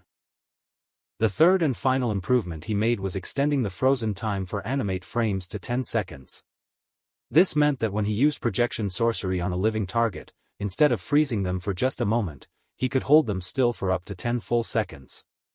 However, there was a serious drawback. While they were frozen, Naoya couldn't deal any direct damage to them. But that limitation didn't apply to others. If someone else attacked the frozen target, the damage would land as usual. Naoya had designed this extension mainly for conversation, so he could talk or show off with whoever was caught in the frame without them being able to move. However, the cost was extreme. Using this version of the technique consumed 20 times the cursed energy of a normal activation. "I'm going to join Jujutsu High next month," Naoya said firmly. He wasn't asking for permission, just stating a fact. His eyes locked onto Naobito's, filled with confidence and indifference. Naobito's eyes widened slightly in surprise, but he quickly covered it with his usual lazy smirk. He took a slow sip of sake, watching Naoya closely. "Jujutsu High, huh?" he said, his tone relaxed but carrying an edge. "Is it because Gojo Satoru will be joining next month too?" Naoya didn't react. He had expected that question. "Going there is a waste of time," Naobito continued, a hint of mockery in his voice. "You already know everything you need to know. And let's be honest. You can't beat Gojo Satoru. I hate to admit it, but the Gojo clan will be on top this generation. If you were born with the 10 Shadows technique, at least then you'd have a chance to compete, but now, just forget about it." Naobito's words were sharp, but they carried a bitter truth. Gojo Satoru was the first person in 400 years to inherit both the 6 eyes and the limitless curse technique, making him the most powerful jujitsu sorcerer alive, even at just 15 years old. His existence alone overshadowed the Zenin clan's elite sorcerers, proving that they would never reach his level, not now nor in the future. For 300 years, the Zenin clan had been the strongest among the 3 great families. The Gojo and Kamo clans had their moments, sometimes one surpassing the other, but in the last generation, they were equal in power. However, with Gojo's birth, everything had changed. "I didn't come here to hear you yapping," Naoya said coldly, turning on his heel and walking away without waiting for a response. He had no interest in Naobito's lectures or doubts. He already knew everything the old man was saying. He was well aware of Gojo Satoru's overwhelming power and the near-impossible challenge he represented. Naoya had thought about it countless times. With his knowledge of the future, he could easily disrupt Gojo's growth. He could kill the star plasma vessel now, preventing Gojo's awakening during his battle with Toji. Or, when the time came, he could offer Toji more money to abandon his mission, ensuring Gojo never reached his full potential. There were countless ways Naoya could sabotage Gojo's rise, giving himself the time and opportunity to grow stronger and eventually surpass him. But he wouldn't. Not because he couldn't do it, but because Gojo was too important for the future. Naoya hated to admit it, but he wasn't sure if he would be strong enough to handle the dangers that were coming. As much as he disliked Gojo, his strength would be needed for the battles ahead. Naoya strolled through the Zenin estate, his hands tucked into his sleeves and a bored expression on his face. The sun was setting, casting long shadows across the courtyard where 2 tiny figures were playing, one struggling with a bakken and the other idly fiddling with a small toy. It was Maki and Mai, the so-called cursed twins of the Zenin clan. Naoya smirked. How pitiful. With a slow, deliberate pace, he approached them, his shadow looming over the 2 girls as he came to a stop. Mai sat on the ground, her small hands clutching a toy, while Maki stood nearby, gripping a wooden training sword. Despite her small size, Maki's posture already carried a spark of defiance, her tiny hands clenched tightly around the bakken. "Training, huh?" Naoya's voice was laced with amusement as his gaze settled on Maki. Well, trying to, at least. Maki and Mai quickly recognized Naoya, their mean cousin, the one who always seemed to take pleasure in mocking them. Maki shot him a glare, her tiny hands tightening around the wooden sword. Go away, she muttered. Mai barely spared him a glance, still playing with her toy. Yeah, go away. Naoya let out a low chuckle, crouching down so he was eye level with them. Oh ho? Attitude. He tilted his head at Maki, his smirk widening. Didn't anyone tell you? No matter how much effort you put in, you'll never get strong enough. Maki's glare darkened, but she didn't say anything. Naoya, clearly enjoying himself, turned to Mai and tapped her forehead lightly. Didn't know they let crybabies into the Zenin clan. I'm not a crybaby. Mai swatted his hand away, her cheeks puffing out in annoyance. Naoya smirked. I bet you'll start crying if I just flick your forehead. Mai gasped, covering her head immediately. I won't cry, she protested, her cheeks puffing out even more. Bet you will, Naoya said, lifting a hand with his index finger poised. Mai flinched, making him chuckle. Maki stepped forward, her tiny face set in a fierce glare. Leave her alone, Naoya. Fight me instead. Naoya snorted. Fight you? He ruffled her hair roughly, making her stumble back. You're not worth the effort. Maybe in 10 years, when you can actually lift a real sword without tipping over. Maki batted his hand away, her face red with anger. TCH. I will get stronger. And then I'll kick your butt. Mai, still half hiding behind her sister, whispered, yeah, but shrank back when Naoya glanced at her. Naoya chuckled, then turned to Maki, his grin widening. Miss Future Sorcerer, what's the point of all this? He lazily pointed at her Bakken. Even if you train, you'll never get cursed energy. You know that, right? Maki's grip on her sword tightened. I don't need cursed energy. I'll get stronger anyway. Naoya blinked, then burst into laughter. Stronger? You? He wiped an imaginary tear from his eye. That's like a fish saying it'll climb a tree. How cute. Maki's face burned with anger. Shut up, Naoya. I'll show you. I'll. Before she could finish, she lunged at him, swinging her Bakken with all the strength her tiny arms could muster. Slow. Naoya effortlessly sidestepped, placing a single finger on her forehead and pushing her back lightly. She stumbled, barely keeping her footing. See? He shrugged. Too weak. Maki's nostrils flared. She gripped her sword tighter and tried again, swinging wildly. Naoya dodged with ease, yawning exaggeratedly.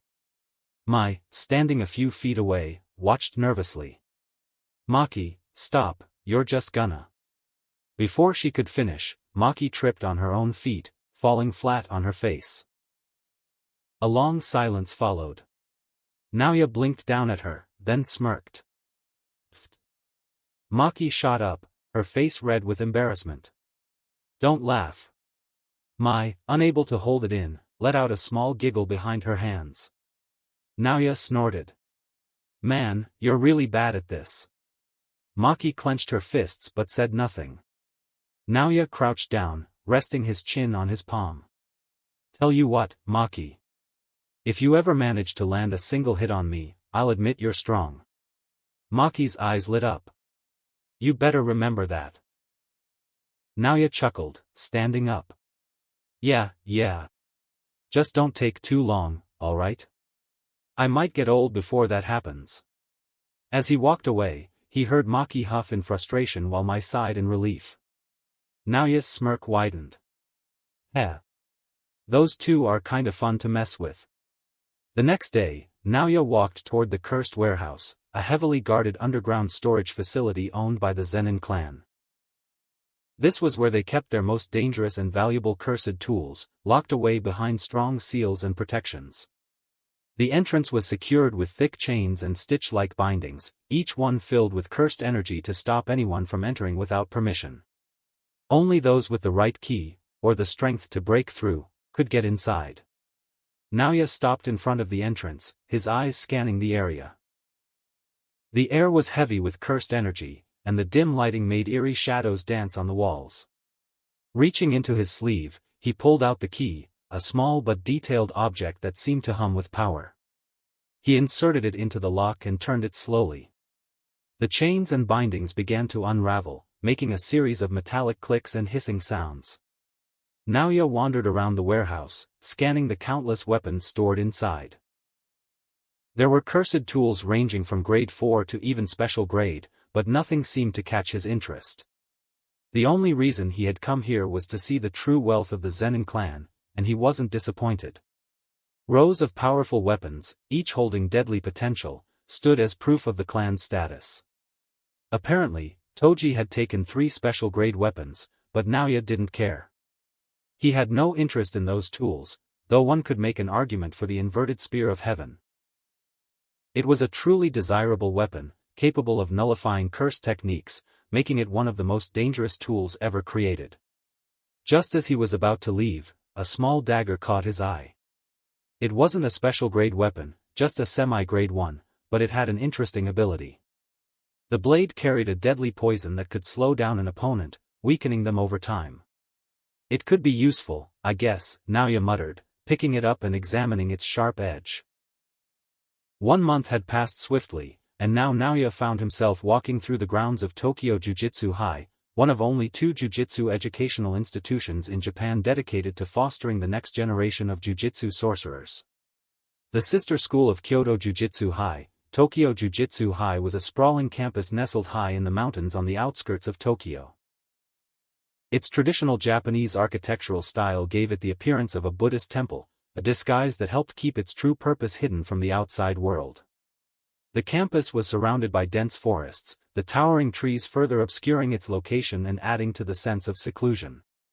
As Naoya walked through the grounds, he passed by several statues of deities, shrines, and torii gates, all of which contributed to the school's serene yet mystical atmosphere.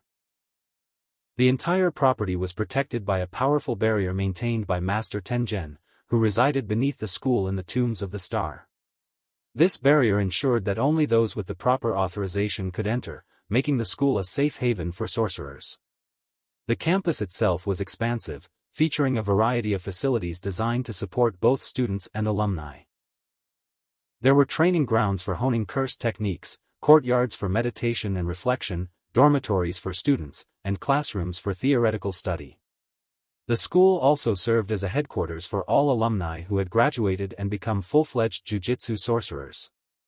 These experienced sorcerers played a crucial role in mentoring the next generation, whether as teachers or by accompanying students on missions.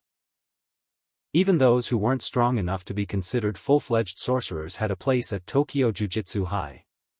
Weaker sorcerers, known as windows, or those in supportive roles like assistant managers, contributed to the community in their own ways. The school was more than just a training ground, it was a hub for the jujitsu community, providing mediation, general support, education, and shelter to all who needed it. Naoya entered the principal's hall, his eyes scanning the room before landing on Mazumichi Yaga, the principal of Tokyo Jujitsu High. Yaga was seated on the ground, his large frame hunched over as he sewed what appeared to be a doll, an ugly one, to be specific. The room was cluttered with various cursed tools and half-finished creations, a testament to Yaga's skill as a cursed corpse manipulator. Naoya didn't bother with formalities. He walked in with his usual air of arrogance, his hands tucked into his sleeves and a bored expression on his face. Yaga glanced up from his work, his eyes narrowed slightly as he took in Naoya's demeanor. "Naoya Zenin, is it?" Yaga said, his voice calm but carrying an underlying edge. He set the doll aside and leaned back in his chair, his gaze never leaving Naoya. No bow, no greeting. Having no respect, huh? Naoya smirked, unfazed by Yaga's tone. Respect is earned, not given, he said, his voice dripping with sarcasm. But I'm sure you already know that. Yaga's expression didn't change, but there was a flicker of irritation in his eyes. "What's the purpose for you to join Jujutsu High?" he asked, his tone direct and to the point. Naoya yawned, as if the question bored him. "To waste some time," he answered casually. Yaga raised an eyebrow, clearly unimpressed. He wanted to hear a more thoughtful answer, something along the lines of wanting to protect the weak or uphold the balance between curses and humans, the kind of answer he had pushed Itadori to give. But Naoya wasn't Itadori. He wasn't here to play by Yaga's rules or meet his expectations. Naoya knew that Yaga wanted a specific answer, some kind of noble purpose to justify his enrollment. But he didn't care. The Zenin clan's influence had secured his place at Jujutsu High, regardless of the principal's opinion. Naoya wasn't here to prove himself to Yaga or anyone else. He was here because it suited his goals, and that was all that mattered. Yaga studied Naoya for a moment, his expression unreadable. Then, with a sigh, he leaned forward and picked up the doll again. "Fine," he said, his tone resigned. "But don't think for a second that your name will protect you here. At Jujutsu High, you'll be judged by your actions, not your lineage." Naoya's smirk widened. "I wouldn't have it any other way." With that, he turned and walked out of the room, leaving Yaga to his work. The principal watched him go, a faint frown on his face. Naoya Zenin was trouble, that much was clear. But whether he would be an asset or a liability remained to be seen. As Naoya explored the school, his sharp eyes taking in every detail, he unexpectedly came across a figure lounging on a bench, playing with her phone without a care in the world. Her casual demeanor and lack of concern for her surroundings immediately caught his attention. Naoya quickly recognized her from the show, Shoko Yeri, the school's future medic and one of the few people who would eventually master reverse cursed technique. But for now, she was just a 15-year-old student, like him. Naoya smirked, his love-hate relationship with women kicking in almost instinctively. It seemed that his disdain for women was genetic, a trait he had inherited from the original Naoya Zenin. But that didn't stop him from approaching her, his tone dripping with sarcasm. "Hey there," Naoya said, his voice smooth but laced with mockery. "Are you lost?" Shoko looked up from her phone, her expression calm but slightly annoyed. She said, raising an eyebrow. "Why are you not inside the kitchen?" Naoya continued, his smirk widening as he leaned slightly closer. "Isn't that where you belong?" Shoko glanced up from her phone, her eyes narrowing slightly as Naoya's sarcasm hung in the air. "Lost? The only thing lost here is your sense of humor," she replied, her tone flat but cutting, before returning to her phone like Naoya was no more interesting than a fly buzzing around. Naoya's smirk didn't falter. If anything, Shoko's dismissal only fueled his desire to get under her skin. He crossed his arms and tilted his head. "Oh, come on," he said, his tone dripping with mock sincerity. "Don't tell me you're one of those modern women who thinks she's too good for the kitchen. What's next? Are you going to tell me you're training to be a sorcerer too?" Shoko didn't look up from her phone, but her lips twitched slightly, as if she were holding back a retort. "You look like a guy who gets mad when women breathe too loudly. But don't worry," he continued, his smirk widening. "I'm sure you'll find your place eventually. Maybe as a janitor? Or a receptionist? You've got the personality for it." Before Shoko could respond, a new voice cut through the air like a blade. "Hey there, don't you see that you're bothering her?" Naoya turned his head slightly, his eyes narrowing as he took in the newcomer. Standing tall with messy black hair that fell just past his shoulders, Suguru Geto approached with a calm but firm demeanor. His presence was steady, almost unshakable, and it immediately grated on Naoya's nerves. Naoya said, his tone casual but dripping with mockery. "And who are you?" Geto raised an eyebrow. "Suguru Geto," he said, his voice steady and measured. "And you are?" "Naoya Zenin," Naoya replied, his smirk returning. "But you can call me the guy who doesn't care about your opinion." Geto's expression didn't change, but there was a flicker of annoyance in his eyes. He crossed his arms, his gaze never leaving Naoya's. Well, Naoya Zenin. Do you want to take this somewhere else? Maybe have a little chat about life? He gestured vaguely toward the courtyard, his meaning was clear. Naoya's smirk widened as he locked eyes with Gojo. You're a commoner, he said, his tone dripping with disdain. You might have a decent technique that lets you step into this school, and that's made you think you're something special. But where did you get the confidence to challenge me? The next heir of the Zenin clan?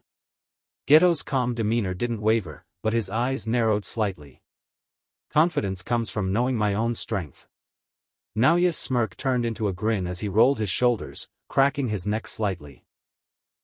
Let me humble you real quick, he said, his tone casual but laced with menace. He took a step forward, his cursed energy flaring subtly, like a predator ready to pounce. But before the tension could escalate further, another voice cut in, smooth and lazy but carrying an undeniable weight. I heard that the Zenin clan are people who pick on the weak all the time. Guess it wasn't a lie. With his white hair, piercing blue eyes, and a pair of sunglasses perched casually on his nose, Gojo Satoru stood there like he owned the place. His presence was magnetic, instantly shifting the atmosphere. He leaned against a nearby wall, his hands tucked into his pockets. Who's dumb enough to pick on the strong? Naoya responded, his tone dripping with sarcasm.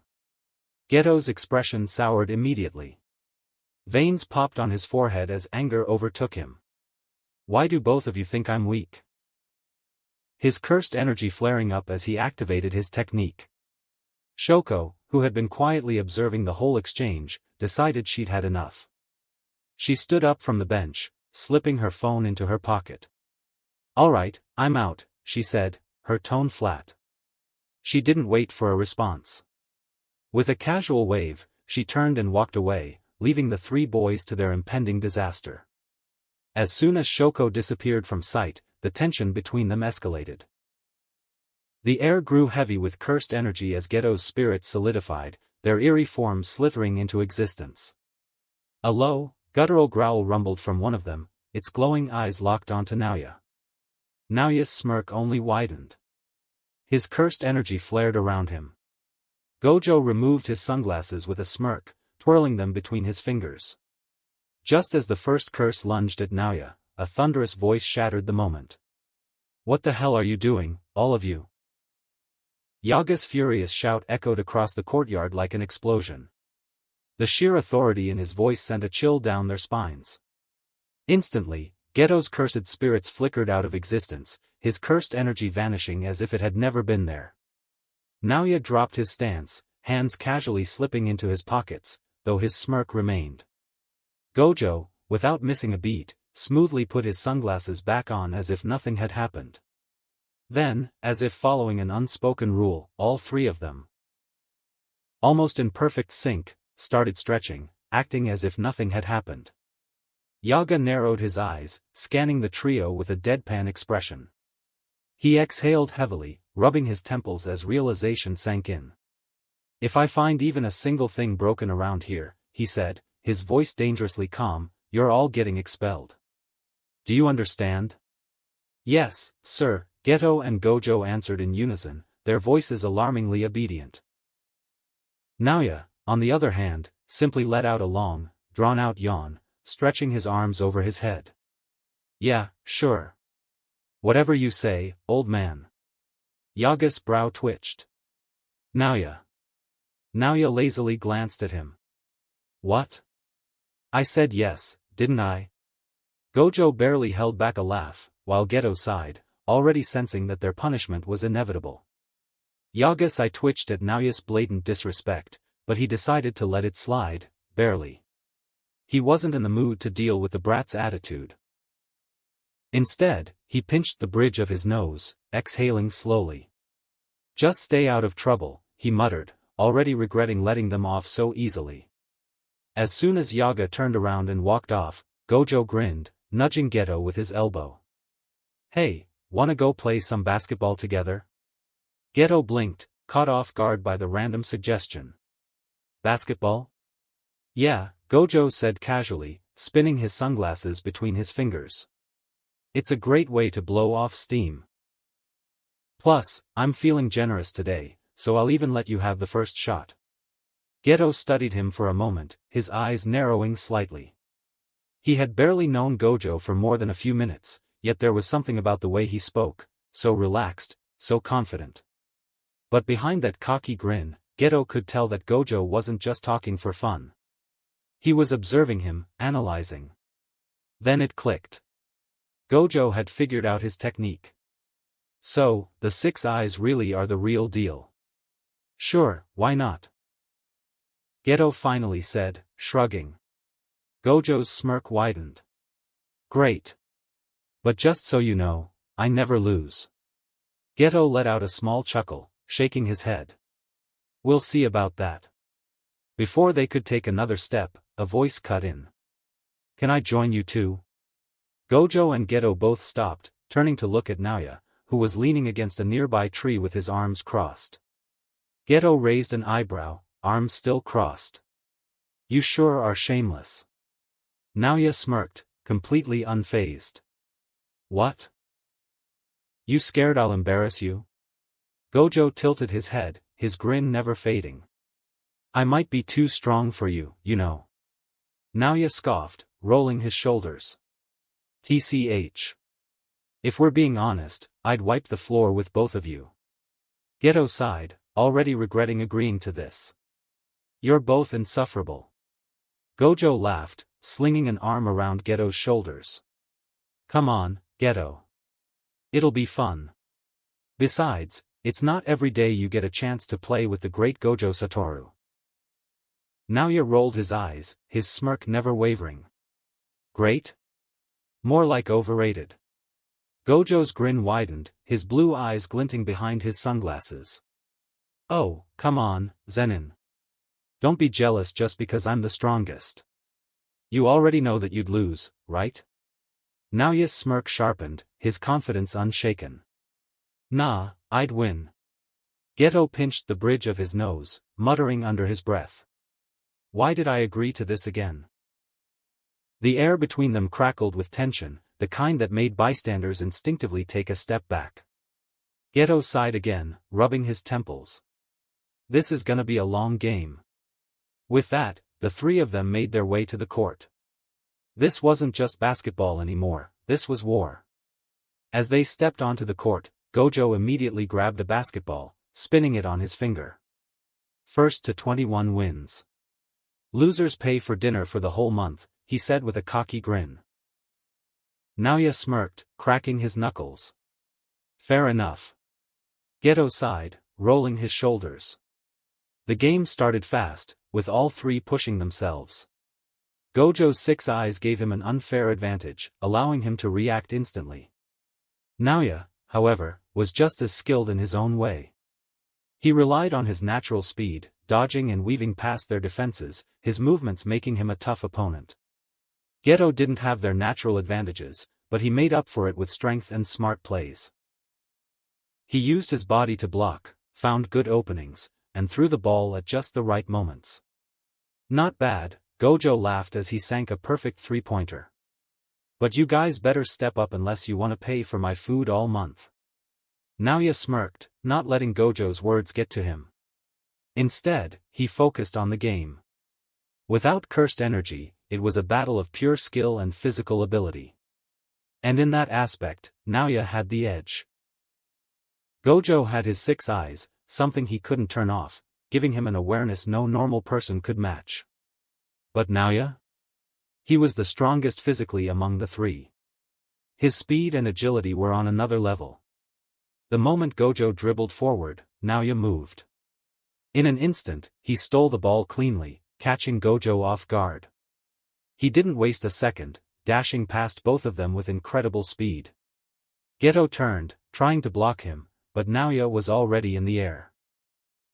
With a powerful leap, he dunked the ball effortlessly, the hoop shaking from the impact. Landing smoothly, he glanced at Gojo and Geto with a cocky grin. Gojo blinked, then let out a low whistle. Damn, I did not think you would be this excited for something as easy as that. Geto crossed his arms, frowning. If we let him keep running wild, we're gonna lose. Gojo smirked and cracked his neck. Alright, guess I should take this a little more seriously. The game heated up. Naoya's speed was a problem, but Gojo and Geto weren't pushovers. Gojo started using his reflexes to predict Naoya's moves better, cutting off his paths before he could speed past them. Geto, on the other hand, used smart positioning, forcing Naoya into tougher shots. Still, Naoya wasn't backing down.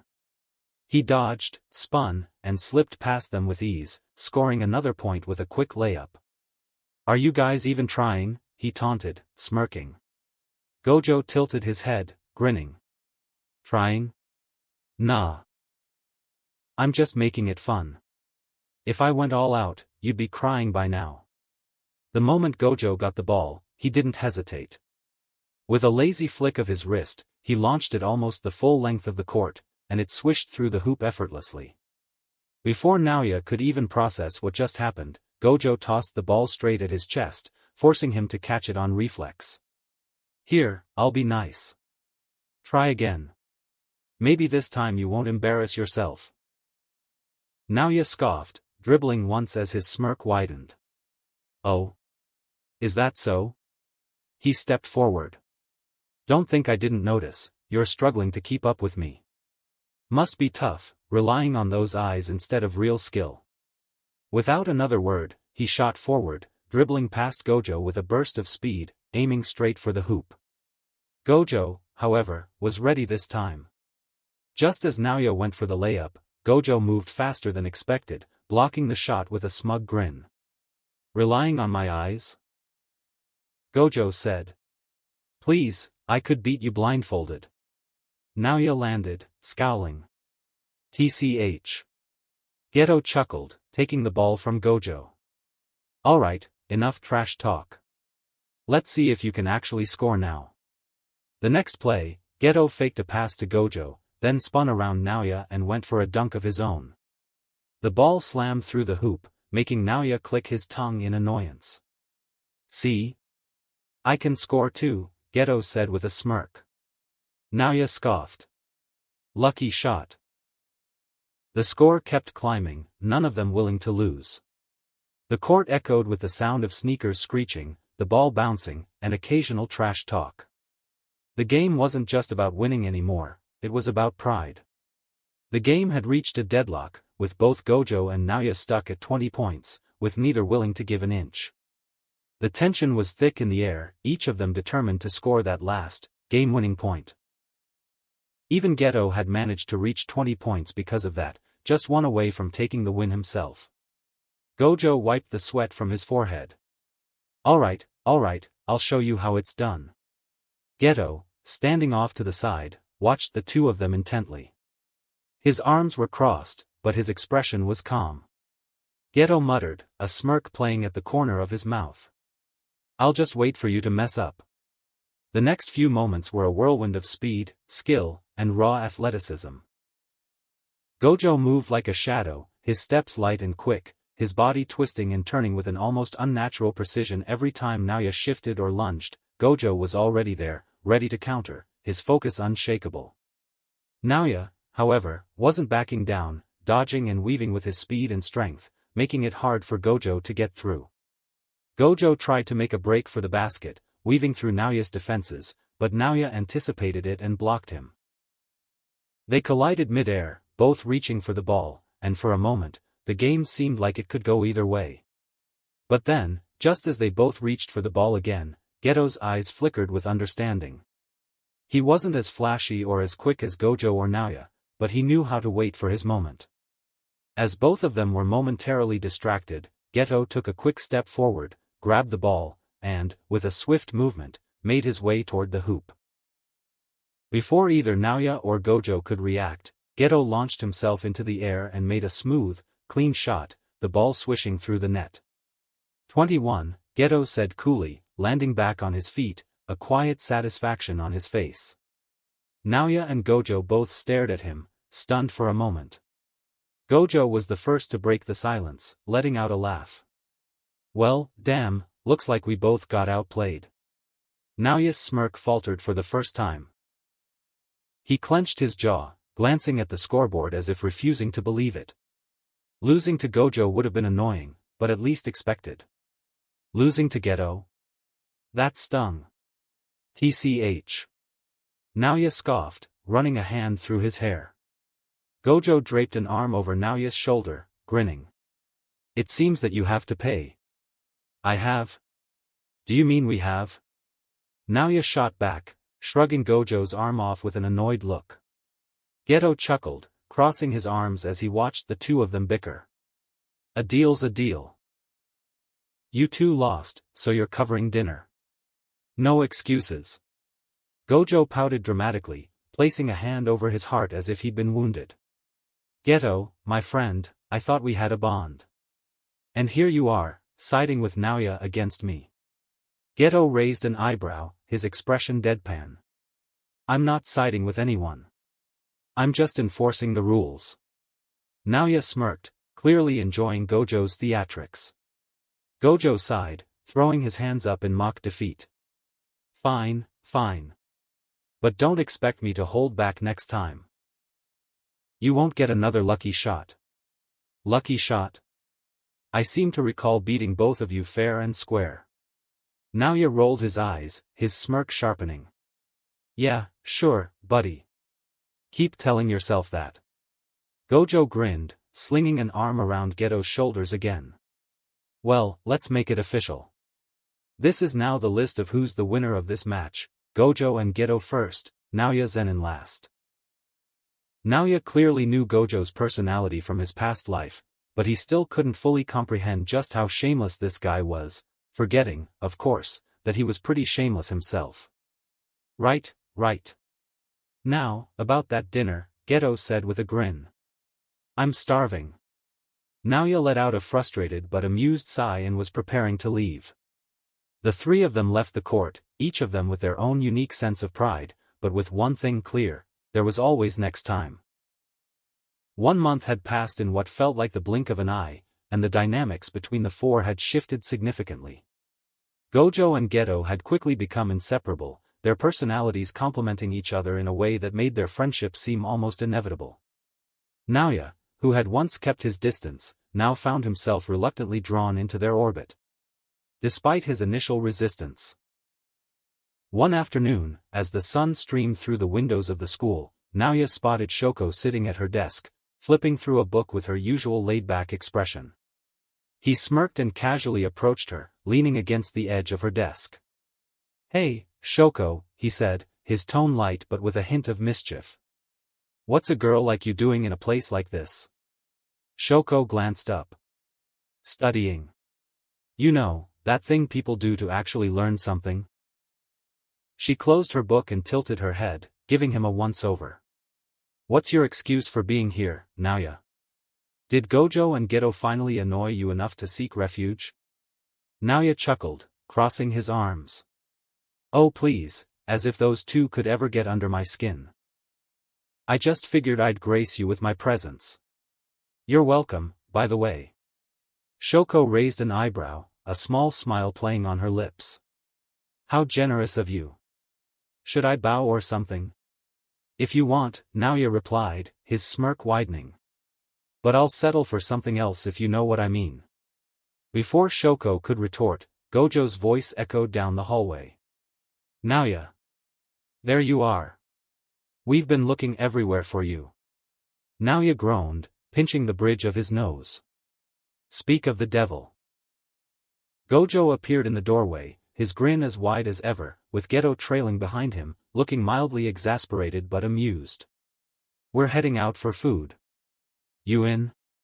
Gojo asked, leaning dramatically against the doorframe. Depends, Naoya said, glancing at Shoko with a sly grin. Is Shoko? But before he could finish, a deep voice cut through the air. You four. There's a mission for you. All heads turned to see Yaga standing at the end of the hallway, his arms crossed and his expression as stern as ever. This is urgent. Get your things and meet me in the briefing room in 10 minutes. Geto sighed, rubbing the back of his neck. Guess dinner's going to have to wait.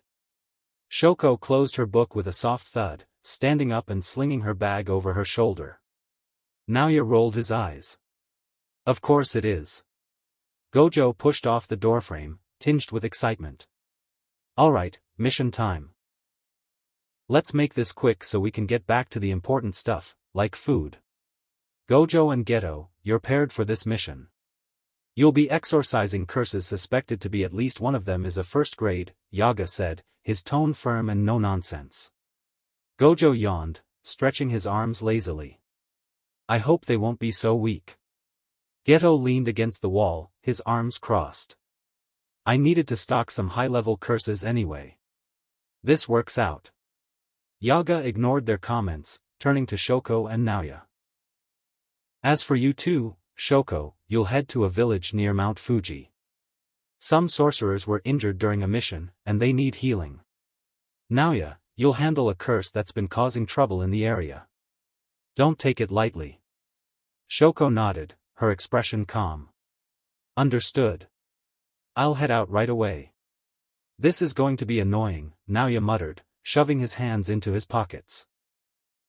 The three of them already knew that Shoko could use the reverse curse technique, both on herself and on others. It was one of the many reasons she was invaluable to the team. Flashback. 1 week after their first meeting, the four of them were sitting in the classroom, trash-talking each other as usual. The atmosphere was light, though the tension between Naoya and the others was still palpable. Suddenly, Naoya stood up and walked over to Shoko. So, Shoko, Naoya began, leaning casually against her desk, what's the difference between you and monkeys that can't even use jujitsu? I don't like sitting with commoners for 3 years, let alone monkeys. He shot a meaningful glance at Geto as he spoke, clearly aiming to provoke. Naoya already knew that Shoko could use the reverse curse technique from his memories of the show, but he needed a reason to not make himself suspicious when he asked Shoko to teach him about RCT later. Gojo and Geto were also curious, as they didn't want to ask about her abilities directly. It was considered rude to pry into someone's curse technique, especially since some techniques had special conditions or restrictions.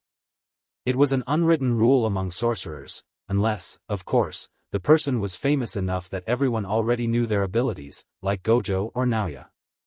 Shoko, who had been playing with her Nokia phone, looked up at Naoya, her expression calm but slightly amused. Did you ever hear about the reverse curse technique? Naoya raised an eyebrow, his smirk still in place. Are you implying that you can use it? Geto and Gojo, who had been lounging nearby, suddenly looked at each other, their expressions briefly stunned. They both knew how rare and valuable the reverse curse technique was, and the fact that Shoko could use it was no small thing. Shoko shrugged, setting her phone down. It's what separates me from the, what did you call them, monkeys? Apparently. I can heal myself and others. Can you? Naoya's smirk didn't waver, but there was a flicker of irritation in his eyes. At least I'm not a commoner and a woman. Gojo burst out laughing, slapping his knee. Oh, Naoya, you're really bad at comebacks, you know that? Geto shook his head, though there was a small smile on his face. You walked right into that one, Naoya. Shoko leaned back in her chair, her tone dry. Commoner or not, at least I'm useful in more ways than just swinging my fists around. Naoya crossed his arms, his smirk sharpening. The real fight is won by those strong enough to end it before they even need healing. Shoko raised an eyebrow.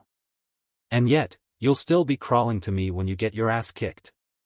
Gojo whistled, grinning. Damn, Naoya, I think she's got you there. Geto chuckled. You sure you want to keep digging this hole? Naoya scoffed, rolling his shoulders. Huh. As if I'd ever need help from a woman. Shoko smirked. Famous last words. The next day, all four of them left to head to their respective mission destinations. The morning air was crisp, and the sun was just beginning to rise, casting a golden glow over the school grounds. Naoya and Shoko got into the car, the chauffeur starting the engine and smoothly pulling away from the school grounds. The drive to Mount Fuji was quiet at first, the hum of the car's engine filling the space between them. Naoya sat next to Shoko, his arms crossed and his usual smirk plastered across his face. After a few minutes of silence, Naoya let out an exaggerated sigh, leaning back in his seat. Sitting next to a woman is unbearable. How do you even live like this? Honestly, why don't you just off yourself? The driver, focused on the road, nearly swerved at the sudden comment. His grip tightened on the steering wheel as he stole a nervous glance in the rearview mirror, but wisely chose to stay silent. Shoko, lazily scrolling through her Nokia phone, didn't even flinch. Her tone was as dry as ever. If it's that unbearable, feel free to walk the rest of the way. Some fresh air might actually improve your personality. Naoya smirked but didn't respond. Instead, he simply stared at her. Noticing the intensity of his gaze, Shoko finally looked up from her phone. Why are you staring at me like that? Pretty sure that's painful for you. There's something interesting in your eyes, Naoya said, his voice strangely amused. Oh? And what's that? He leaned in slightly, his smirk widening. My reflection. Shoko stared at him for a long moment, her expression completely blank. Then, she let out a slow, exasperated sigh, turning her gaze toward the window. You're really good at changing the subject, I'll give you that. I thought Gojo was narcissistic enough, but it seems he's got some competition. Naoya's smirk only widened, clearly enjoying her reaction. What can I say? My aura is unmatched. Shoko rolled her eyes, her tone dry. Unmatched in arrogance, maybe. Arrogance? Please. It's called confidence. There's a difference. Shoko glanced at him sideways. Confidence doesn't require constant validation. You might want to look that up. The driver, who had been doing his best to pretend he wasn't listening, let out a barely audible sigh of relief as the tension in the car eased slightly. The rest of the drive passed in relative silence, though the occasional sarcastic remark from Naoya kept the tension alive. By the time they arrived at the village near Mount Fuji, the sun was beginning to dip lower in the sky, casting a warm golden light over the quaint houses and narrow streets. As the car came to a stop, Shoko grabbed her bag and stepped out. Naoya followed, stretching his arms and glancing around with his usual air of superiority. All right, Shoko said, slinging her bag over her shoulder. Let's get this over with. The sooner we finish, the sooner we can head back. Naoya smirked, shoving his hands into his pockets. Finally, something we agree on. As they stood waiting, Shoko reached into her bag and pulled out a pack of cigarettes. She lit one with practiced ease, taking a slow drag before exhaling a thin stream of smoke into the cool evening air. Naoya watched her for a moment. Give me one too. Shoko glanced at him. Since when do you smoke? Since now. Hand it over. You know these things will kill you, right? Oh no, did you fall in love with me? Caring about my health, really? Shoko rolled her eyes. Don't flatter yourself. I just don't want to deal with your whining if you start coughing up a lung. Naoya smirked, holding out his hand. Relax, I'm not that fragile. Besides, it's already hard enough for me to use something that a woman touched. I'm making a huge sacrifice here. Shoko ignored him, taking another drag from her cigarette as the quiet of the evening wrapped around them. The faint glow of the burning tip flickered in the dark, the only light between them as the village fell into silence. Naoya eventually broke it, his tone light but laced with curiosity. Ever tried anything stronger, like drugs? Shoko exhaled a slow stream of smoke, side-eyeing him. Can't say I have. Never really thought about it. But if the chance came up? Maybe. I hear it's a trip. Naoya said, people throw their whole lives away over that stuff. Makes me wonder what's so damn good about it. Don't tell me the great Naoya Zenin has been sneaking off to smoke weed or something. What if I have? Would you judge me? Not my place to judge. But I'd definitely make fun of you for it. Shoko took one last drag from her cigarette, letting the smoke linger in her lungs before exhaling. She flicked the butt away and smirked. Well, I'm a sorcerer with reverse cursed technique, so I'd be fine. Can't say the same for you, though. Oh? Naoya raised an eyebrow. RCT can fix that? Haven't tested it, Shoko admitted, stretching her arms. But theoretically, it should work. They continued chatting. The faint glow of their cigarettes had long since faded, and the village was quiet except for the occasional murmur of the villagers. Just as Shoko was about to suggest they wrap things up, a man in a black suit approached them, his expression a mix of relief and nervousness. "Are you from Jujutsu High?" the man asked, his voice hesitant. Naoya, who had been leaning against a nearby wall with his arms crossed, turned his gaze toward the man. His smirk was gone, replaced by a cold look. "No, we're not. We're clowns who came here to make fun of people." "Obviously." The man blinked, clearly taken aback by Naoya's tone. Sweat began to bead on his forehead as he stammered, I am sorry, I didn't mean to." Shoko stepped forward, her calm demeanor immediately putting the man at ease. "Yes, we are. Don't mind him, please." She shot Naoya a quick glare before turning back to the man with a small, reassuring smile. "What do you need?" The man let out a relieved breath, his shoulders relaxing slightly. "Thank you. We've been waiting for you. There's something strange happening in the forest nearby. A few second-grade sorcerers went to investigate, but they haven't returned. We're worried." Shoko's expression turned serious. "I'm the healer. Take me to the injured first." "Of course, this way." As the man led them forward, Naoya walked alongside Shoko, hands in his pockets. "You're too nice, you know that." "He's probably just overreacting." "And you're too much of a jerk," Shoko shot back. Someone had to be the adult here. As Naoya watched Shoko heal the injured villagers with her reverse curse technique, his eyes narrowed in thought. He knew exactly the logic behind it. Sorcerers controlled negative cursed energy, and by multiplying that energy by itself, they could create positive energy. That was the foundation of the reverse cursed technique. It was a simple concept in theory, but executing it was a completely different story. Once Shoko finished tending to the villagers, Naoya stepped forward. "I'm going to investigate the area. Here, take this." He reached into his bag and pulled out a knife he had taken from the Zenin clan's storage, handing it to Shoko. She raised an eyebrow, taking the knife with a small smirk.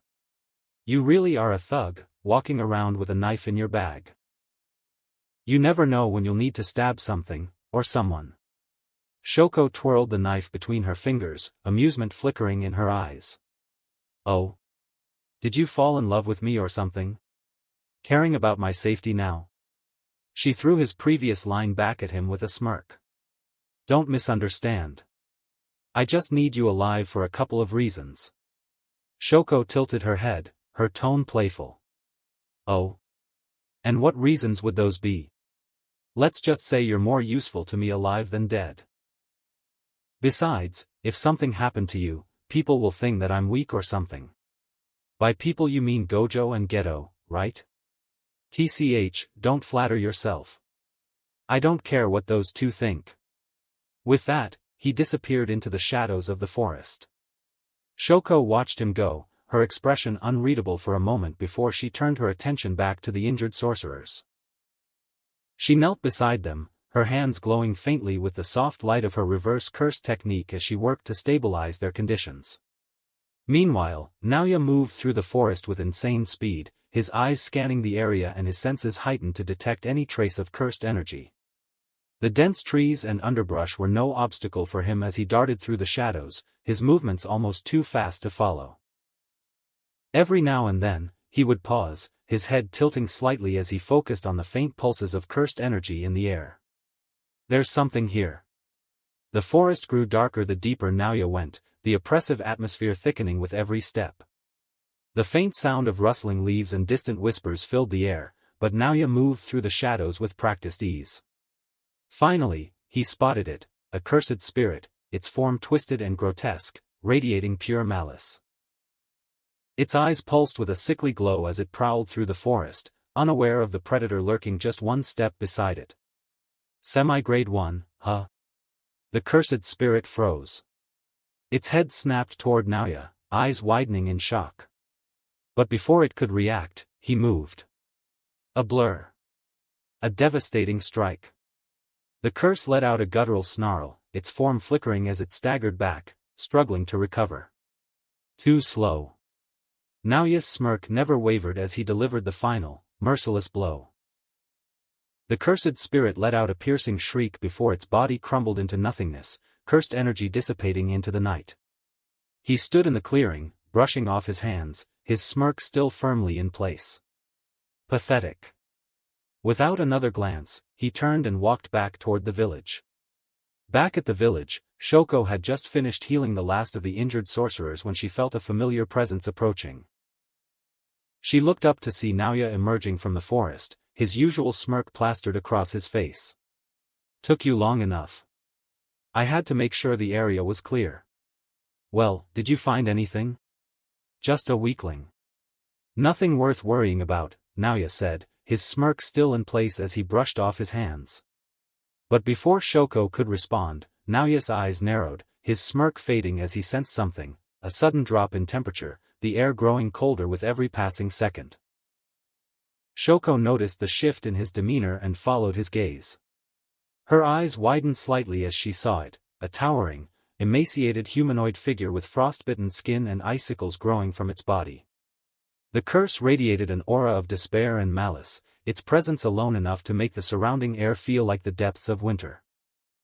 Kosetsu, a registered special grade curse born from the collective fear of harsh winters, freezing to death, and the despair of isolation. It stood there, its hollow eyes fixed on Naoya and Shoko, its voice a chilling whisper that cut through the air like a blade of ice.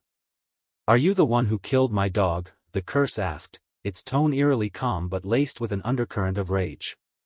Naoya stepped forward, his voice dripping with sarcasm. "Your dog? Oh, you mean that weakling?" "Yeah, that was me. What are you going to do about it?" "Naoya, don't provoke it."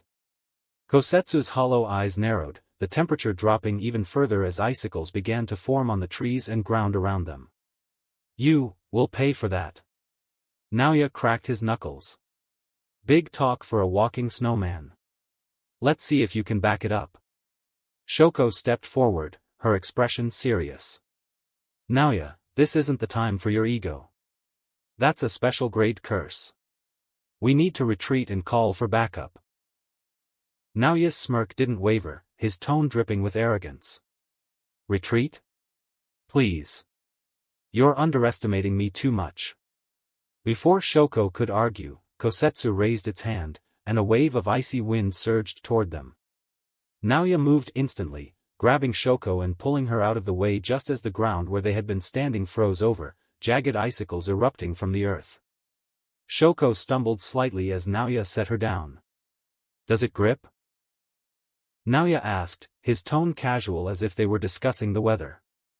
Shoko blinked, completely thrown off. "What?" Naoya smirked, his eyes glinting with mischief. "Oh, it must grip," he continued, his hand still lingering on her waist and under it for a moment longer than necessary. Shoko's eyes narrowed as she realized exactly what he was doing. "What are you?" But before she could finish, Naoya cut her off, his smirk widening as he shamelessly ignored her protest. "Stay back, Shoko. I'll end this soon," Naoya declared as he turned to face Kosetsu. Shoko stared at him, her expression a mix of disbelief and anger. "You're unbelievable, you know that?" Naoya didn't respond, his focus already shifting to the battle at hand. In an instant, he activated his projection sorcery technique, his body moving in a series of rapid motions that made him appear almost as if he were teleporting. He reappeared on the side of the curse, his fist already enchanted with cursed energy as he launched a devastating punch. But Kosetsu was fast. The curse raised its hand, and a thick wall of ice erupted from the ground, blocking Naoya's attack. The impact sent shards of ice flying in all directions, but the curse remained unharmed. Naoya landed a few feet away, his smirk returning as he brushed a shard of ice off his shoulder. "Oh? You were able to react to that?" Before the curse could respond, Naoya activated his projection sorcery again, appearing behind Kosetsu in an instant. His palm pressed against the curse's back, and with a sharp, mechanical click, the curse's movements were locked into a single frame, frozen in place like an animated statue. Crack! Naoya's foot lashed out, shattering the frozen frame like glass and sending the curse flying through the air. But Naoya didn't stop there. He dashed forward, his speed unmatched, closing the distance before the curse even had a chance to hit the ground. Kosetsu, even mid-air, reacted instantly. Its hollow eyes glowed as a surge of freezing wind erupted from its form, turning everything in its path to ice. The air around Naoya crackled with frost, the cold creeping toward him, threatening to encase him completely. But Naoya didn't flinch. Instead, he smirked. Already saw that coming. Rather than pressing forward, he shifted his stance, pressing a hand to the ground. His voice dropped to a low murmur, frame fracture. The moment the freezing air made contact with the ground, the terrain itself shifted, its normal conditions altered by Naoya's technique. The frozen air collided with the fractured frame of the ground, and in an instant, an explosion erupted, sending shards of ice and debris flying in all directions. Kosetsu was caught in the blast, its form flickering as it struggled to maintain its shape. The curse let out a guttural roar, its icy armor cracking under the force of the explosion. Naoya stood amidst the chaos, his smirk sharpening as he watched the curse struggle. Not so tough now, are you? Without giving the curse a break or any chance to recover, Naoya darted forward again. He reappeared in front of Kosetsu, his palm slamming against its chest. With a sharp click, the curse was locked into another animated frame, frozen in place. Crack! Naoya's fist shattered the frame, sending the curse flying through the air until it collided with a massive tree. The impact was so forceful that the tree itself shook, its bark splintering under the pressure. Kosetsu let out a pained groan, purple blood spilling from its mouth as it slumped against the trunk. This human is very fast. The curse muttered, its voice strained. I need to use my maximum. Kosetsu raised its hand, attempting to form a hand sign to unleash its full power. But before it could even complete the motion, Naoya was already there. His palm pressed against the curse's chest once more, locking it into another frame. But this time, Naoya didn't stop there. In less than a second, he touched the tree behind the curse, his cursed energy surging as he whispered, frame fracture. The tree, now altered by Naoya's technique, became like a ticking time bomb. Naoya's smirk widened as he pulled back his fist and delivered a devastating punch to the frozen frame of the curse. Crack! The curse's frame shattered, sending it hurtling into the tree. The moment it made contact, the tree exploded in a burst of splintered wood and cursed energy, the force of the blast sending shockwaves through the forest. Kosetsu lay heavily damaged, its form flickering as it struggled to maintain its shape. Naoya stood amidst the wreckage, his gaze lifting to the sky. A rare exhilaration pulsed through him, the thrill of victory settling deep in his chest. Defeating a special-grade curse was no small feat, but more than that, it was a testament to how far he had come. The long road he had traveled all led to this moment. And he couldn't help but revel in it. But just as Naoya was about to turn away, the curse, with its final breaths, managed to form a complicated hand sign using its remaining 7 fingers. Domain expansion, glacial funeral. The air around them shifted instantly, the temperature plummeting to unbearable levels. The forest faded away, replaced by a vast, frozen wasteland. Jagged ice spikes jutted out from the ground, and a blizzard raged around them, the wind howling like a chorus of the damned. The cursed energy in the air was suffocating, and the sheer weight of the domain pressed down on Naoya like a physical force. Naoya's eyes narrowed as he took in the scene, his smirk faltering for just a moment. Doing the same mistake as Nobito, really? He muttered under his breath, his tone laced with irritation. Naoya's cursed energy flared as he activated his simple domain. A faint, round barrier appeared around him, cancelling the guaranteed hit effect of Kosetsu's domain expansion. The cold winds and freezing air still pushed against him, but the deadly attacks of the domain no longer worked. Domain expansion is a powerful barrier technique and the highest level of jujitsu sorcery. It creates a space filled with the user's curse technique, making their attacks stronger and impossible to dodge. Naoya knew how serious this was. His simple domain was only a temporary defense, not a real solution. While it stopped the sure-hit effect, it also blocked him from using his own curse technique, Projection Sorcery. And against a full domain expansion, his simple domain wouldn't hold out for long. Kosetsu, its body slowly healing with cursed energy, stared at Naoya with cold, empty eyes. "This will be your funeral," the curse said in a chilling voice that echoed through its frozen domain. Raising its hand, Kosetsu activated its deadly curse technique, Frostbite Funeral. The air around Naoya crackled with ice, the temperature dropping even lower as the domain prepared to strike. His simple domain flickered under the pressure, its barrier starting to weaken. Maximum technique, Coffin of the Ice Mountain. Kosetsu roared, its voice echoing through the frozen wasteland. Naoya could feel the deadly intent behind the attack. This wasn't just any technique. This was a killing move, one that could end him if he didn't act fast. At that moment, his binding vow of temporal perfection activated automatically. This last resort ability was designed to trigger only when Naoya was in real danger or when he chose to activate it. The reason it hadn't activated earlier was simple: Naoya had been confident in his own strength, even against a special grade curse. But now, with death right in front of him, the vow took effect. Kosetsu sneered as it loomed over the frozen wasteland. "You're not so tough now, human." It taunted, watching Naoya disappear beneath the crushing mass of ice. The weight of the ice pressed down on him, freezing everything in its path. The cold was unbearable, creeping into his body, threatening to rob him of movement and strength. His breathing grew ragged as he forced himself to move. "I won't let it end like this." With all his remaining strength, Naoya pushed himself free, barely escaping the frozen tomb. But the damage was already done. His left leg and back were completely frozen, numb, unresponsive. If he wasn't careful, they could shatter like brittle glass. He stood there, panting, his breath coming out in sharp, white clouds. "Am I going to die?"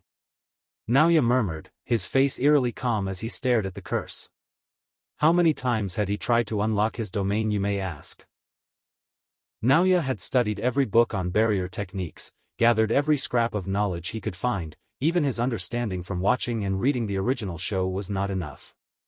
He had obsessed over it and trained relentlessly, yet no matter how hard he tried, he had never been able to open his own domain. But now, standing on the brink of death, something inside him clicked. A realization. A trigger. Death? A low chuckle escaped his lips. Then, suddenly, laughter. Ha ha ha. The sound echoed through the frozen battlefield. His eyes burned with new determination, his smirk returning despite the pain. "Death can have me, when it earns me." He brought his hands together in a decisive clap, forming a hand sign. "I'll do it." His mind focused. His vision sharpened. Imagine a future version of yourself, one that has surpassed every limit. Domain. Expansion. A surge of cursed energy erupted from Naoya, shaking the frozen wasteland around him. The air warped and cracked like shattered glass, bending under the force of his will as reality itself twisted to his command. For the first time, his domain formed, unstable, flickering, but unmistakably present. Time Cell Moon Palace. Then, a sudden boom rang out as the unstable energy stabilized, expanding outward into a perfect sphere. The ice beneath Naoya's feet cracked and shattered, and the surrounding landscape was overwritten. Behind him, a massive mechanical projector eye formed, its pupil glowing like a camera lens, scanning and locking its vision on Kosetsu. A golden corridor stretched endlessly in every direction, its walls adorned with intricate paintings that captured frozen warriors in eternal combat. The floor gleamed like polished marble, reflecting the golden light that now flooded the battlefield. In the middle of it all stood the giant mechanical projector eye, its gaze unblinking, always watching. "It lacks refinement, but that will do for now." Naoya laughed despite the lingering instability in his domain. He knew it could falter at any moment. Two domains clashed, the stark contrast between the two was undeniable. Half of the battlefield was a frozen wasteland, and the other half gleamed with golden light. It was an odd sight for sure. The moment either domain collapsed, the victor's sure-hit effect would strike instantly. Kosetsu wasted no time, summoning massive ice spikes from the ground, each one sharp enough to pierce through steel. The frozen spears shot toward Naoya in rapid succession, aiming to impale him before he could stabilize his domain further. Naoya gritted his teeth, his body still numb from the earlier attack. His left leg and back were frozen solid and barely functional, and every movement sent sharp pain through his body. All he could do was survive. He pushed off the cracking marble floor, barely dodging the first wave of spikes. One grazed his arm, leaving behind a deep, frozen wound that refused to bleed. Kosetsu smirked, its hollow eyes gleaming with malice. "You are stalling," the curse rasped. "It won't matter. The moment your domain breaks, you die." Naoya clicked his tongue, dodging another set of ice spikes. He could feel the strain of the clash, the pressure weighing down on his mind. But if he could hold on just a little longer. If he could force Kosetsu's domain to collapse first. The golden walls of his domain flickered, and the giant projector eye above him whirred softly, its unblinking gaze fixed on Kosetsu. Though inactive, it was watching.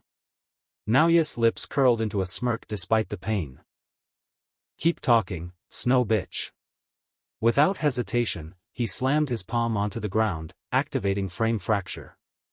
The curse, still unaware of Naoya's technique, instinctively stepped forward, only for the ground beneath it to explode from the impact. Using the opening, Naoya leaped high into the air, closing the distance in an instant. Despite his weakened state, the power granted by his binding vow still made him incredibly strong. He drove his fist into Kosetsu's gut, the impact sending shockwaves through its frozen body. Kosetsu snarled, its hollow eyes burning with rage. It reached out, grabbing Naoya's arm in an attempt to freeze him solid. But in that split second, Naoya activated his technique. Kosetsu's body stuttered, suddenly reduced to an animated frame. Crack. A split second later, Kosetsu was violently kicked backward, crashing into the frozen ground. The curse coughed up blood, its body trembling from the impact. Naoya, breathing heavily, locked eyes with it. A tense silence hung between them before they both charged forward. Fists flew, cursed energy clashed, and the battlefield shook under their relentless exchange. Every time Kosetsu attempted a ranged attack or used its curse technique, Naoya instantly countered by activating Projection Sorcery. Neither of them held back. This was a fight to the death. Naoya had no idea how he was still maintaining his domain. It was a miracle. His body was battered, injuries covering him from head to toe, blood dripping down his torn clothes. Yet, his domain still held. Maybe it was because he hadn't taken a direct, life-threatening hit yet. Or maybe sheer willpower was keeping it together. Naoya spun and kicked Kosetsu hard in the face. The force sent a deep crack through his frozen leg, then, it shattered. His lower limb broke apart like fragile ice, ripped from his body. Pain shot through him, but before he could react, a golden light burst across the battlefield. His domain's sure-hit effect had activated. As Naoya collapsed to one knee, the mechanical eye in his domain whirred to life. Thin strips of film-like frames from an old movie suddenly wrapped around Kosetsu's neck. 24 FPS rule engaged. Move, and die. The technique worked at a cellular level. Microscopic ice crystals formed inside Kosetsu's body, freezing its very cells and creating thousands of tiny cuts across its frozen form. Kosetsu's eyes widened as countless slashes appeared all over its body, slicing through flesh and bone alike. Its very existence was being torn apart, as if reality itself was rejecting it. It snarled, trying to resist. That was a mistake. A jagged wound ripped across its arm. Another split open its chest. The cursed spirit trembled, its body breaking apart piece by piece. Every forced movement only brought more destruction. Naoya watched, grinning. With a single step forward, he shoved the curse. That tiny push was all it took. The moment it moved, its body was torn apart. Blood sprayed into the air as Kosetsu's form collapsed, shredded into pieces. Time Cell Moon Palace had claimed its first victim. TCH. About time. Naoya spat blood as his domain finally collapsed. His vision blurred, his body barely holding together. He turned his head slightly. Shoko stood not far away, her face frozen in shock. "How? Are you alive?" she asked, genuine confusion in her voice. Naoya coughed, tasting iron. "Why the hell were you so close to the domain? Do you have zero survival instincts?" Shoko blinked, still processing what had just happened. "Shut up and heal me," Naoya muttered, his voice weaker now, his balance slipping. He felt his body giving out. Darkness crept into the edges of his vision. His knees buckled. Shoko rushed forward, reaching out to catch him. But even at death's door, Naoya refused. With the last of his strength, he twisted away, dodging Shoko's arms and letting himself hit the ground, risking further injury. "Naoya, you're ridiculous." Naoya smirked faintly, even as his body collapsed. Not even on the brink of death would he fall into a woman's arms. Shoko let out a sigh, shaking her head. "You're really making me consider leaving you to die." "Then do it, bitch," Naoya muttered weakly, before losing consciousness completely. Shoko sighed, then, without hesitation, delivered a strong slam to his stomach. Naoya's eyes snapped open as he violently coughed up blood. "You. Just making sure you're still alive," Shoko said, rolling her eyes. Naoya's eyes snapped open as sunlight streamed through the windows of his dorm room at Jujutsu High. His body ached, but the worst of his injuries had clearly been treated. He sat up with a grunt, wincing as his muscles protested. The last thing he remembered was collapsing on the battlefield after defeating Kosetsu. That damn woman must have dragged him back here. The door creaked open. "Oh good, you're finally awake," Shoko said, leaning against the doorframe. "You've been out for 3 days." 3 days? Naoya scoffed, running a hand through his disheveled hair. "That's nothing. I could have woken up sooner if I wanted to." "Right. Because choosing to be unconscious is definitely how biology works." She tossed him a bottle of water. "Drink. Your body's still recovering." Naoya caught it effortlessly, twisting off the cap with one hand. "Where's Gojo and Geto?" "On a mission." Naoya, having finished the bottle of water, leaned back slightly, his gaze fixed on Shoko. "Do you have any questions? You keep staring at me." Before Shoko could respond, the door creaked open. It was none other than Principal Yaga, stepping in with a purposeful look. "We have a couple of questions for you." Naoya sighed, tossing the empty bottle aside. His irritation grew as people kept barging into his room like it was some kind of marketplace. TCH. "No privacy, huh?" he muttered before turning his attention to Yaga. "Fine, what do you want to know?" Yaga folded his arms, his expression serious. "How did you win? Or more precisely, how did you survive?" "You make it sound complicated," Naoya scoffed, stretching his arms behind his head. "I won because I'm stronger. Simple as that." Yaga's expression remained stern. Kosetsu was a fully realized special grade with a domain expansion.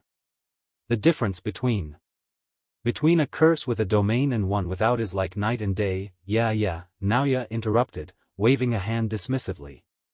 "I know. Doesn't change the fact that I crushed it." Shoko let out an audible sigh from the doorway, while Yaga remained stone-faced. "That's not an answer, Naoya. We need proper details for the mission report." Naoya rolled his eyes. "Fine. The snowman's domain was strong, I'll give it that." He paused, tapping the empty water bottle against his knee. "I used simple domain first to buy time. When that wasn't cutting it." A cocky grin spread across his face. "I just opened my own domain. Simple as that." Yaga's eyebrows nearly disappeared into his hairline. Your own domain? You've achieved domain expansion? His voice carried clear disbelief. Even Shoko looked shocked, though she'd privately suspected something like that. Still, the idea was ridiculous. Domain expansion is the peak of jujitsu sorcery, most people die before even achieving it. Naoya just smirked, enjoying their reactions. What? Surprised? Thought I couldn't do it? He leaned back against his pillows, the picture of arrogance. Guess you underestimated me. Well, we'll continue discussing this later, Yaga sighed, turning to leave the room. His heavy footsteps echoed down the hallway as he disappeared around the corner. Shoko remained for a moment longer, studying Naoya with an unreadable expression. You really pulled it off, huh? She muttered, almost as if confirming it for herself. Naoya's smirk widened. Of course I did. Shoko shook her head slightly, that same thoughtful look still in her eyes as she turned to follow Yaga. Both of them shared the same unspoken thought as they walked away from Naoya. Naoya Zenin, with his newly awakened domain expansion, might actually be stronger than Gojo Satoru at this very moment. 1 week had passed in the blink of an eye. The morning sun streamed through the windows as Naoya stretched his fully recovered body, his eyes gleaming with determination. Now that he had mastered domain expansion, there was another powerful technique he sought to conquer: domain amplification. Domain amplification, an advanced anti-domain technique that enveloped the user in a thin layer of a domain without imbuing it with a cursed technique. This unique property allowed it to neutralize any opposing technique or domain expansion upon contact by pouring the enemy's power into that empty space. In Naoya's eyes, it was downright overpowered. Not only would it give him a way to bypass troublesome techniques like Gojo's Infinity without relying solely on his domain expansion, but it would also weaken any attacks that made contact with him. The defensive and offensive applications were immense. Just look at how Sukuna had tanked Gojo's red and blue attacks like they were almost nothing, while those same techniques would obliterate nearly anyone else in the jujitsu world. Naoya smirked as he cracked his knuckles. This was the next step in his path to supremacy. With both domain expansion and domain amplification in his arsenal, even the so-called strongest would have to acknowledge his power. The training ground awaited. It was time to push his limits even further. Meanwhile, as Geto and Gojo strolled through the streets, Geto turned to his friend. Hey, Satoru. Did you hear the news about Naoya? Gojo stopped mid-step before chuckling. And what about it? He's mastered domain expansion. Is that so? Gojo's smile widened. Heh. Well, I suppose it was only a matter of time before I learned it too. Same for me. Geto added, a confident glint in his eyes. A moment of silence passed before Geto spoke again, a hint of curiosity in his tone. If you and Naoya fought now, who would win? Gojo tilted his head, pretending to think. Let me see. He started walking again. If Naoya used all his arsenal and domain expansion, it might be a little draining. But would you lose? Gojo tilted his head slightly, as if considering it, then flashed a grin. Nah. I'd win. 2 months passed quickly. During this time, Naoya had relentlessly refined his domain expansion, pushing its stability and power to new heights. More impressively, he had successfully mastered domain amplification. The strength of domain amplification scaled with the user's domain expansion. The more refined and powerful the domain, the more potent the amplification became. This was evident in the stark difference between how Sukuna used it against Gojo compared to how the disaster curses had employed it. Naoya smirked as he tested the technique, feeling the thin layer of his unimbued domain wrap around his body like a second skin. During this time Naoya's mastery over domain expansion and the defeat of a special grade curse was spread like a wildfire in the Jujitsu society. After 2 months of intense training, Naoya finally stepped outside, walking through the familiar grounds of Jujitsu High. The cool morning air felt different, like the world had shifted just a bit. As he was walking, Geto noticed him. He paused mid-step, his usual calm expression flickering with mild surprise before settling into an amused smile. Long time no see, Naoya. You look different. Geto greeted them with a calm smile as they crossed paths in the courtyard. Gojo, leaning against a nearby tree with his usual lazy grin, tilted his head. What happened? Go into hiding? Or were you out picking on people weaker than you again? Naoya didn't even react. He just stopped a few feet in front of them. You two wanna throw hands? His voice was flat, but the challenge in his words was unmistakable. A beat of silence. Then, Geto and Gojo exchanged a glance. The corners of their mouths twitched in unison. Gojo pushed off the tree with a sigh. TCH. You're gonna regret that. Geto chuckled, rolling up his sleeves. Well, this should be interesting. Naoya smirked. Yeah. For me. Geto chuckled. So, who's first? Naoya smirked. Rock, paper, scissors to decide. The three strongest sorcerers of their generation stood in a loose circle, hands raised. Rock, paper, scissors. Gojo threw scissors. Geto threw paper. Naoya threw a rock. Naoya's smirk widened as he turned to Geto. Guess you're up first. Gojo leaned back against a tree, crossing his arms. Try not to embarrass yourself, Suguru. Geto shook his head with a grin. Don't worry about me. Worry about yourself when it's your turn. The air between them crackled with anticipation. The test of strength was about to begin. Knowing full well that any of the three of them could easily level the school if they got serious, they agreed to relocate. A nearby forest, far from civilians, was chosen as the battleground. Gojo quickly erected a sturdy veil, blocking cursed energy from leaking out and concealing their presence from outsiders. Leaves rustled in the quiet woods. The stage was set. Naoya stepped forward, eyes locked on Geto. Geto rolled his shoulders and smiled. Finally. For a few tense seconds, they stood motionless, two predators sizing each other up. Then. Boom. The ground shattered beneath them as they launched forward at the same instant. No cursed techniques, no tricks, just raw, brutal martial arts. Naoya's fist cut through the air, aiming straight for Geto's jaw.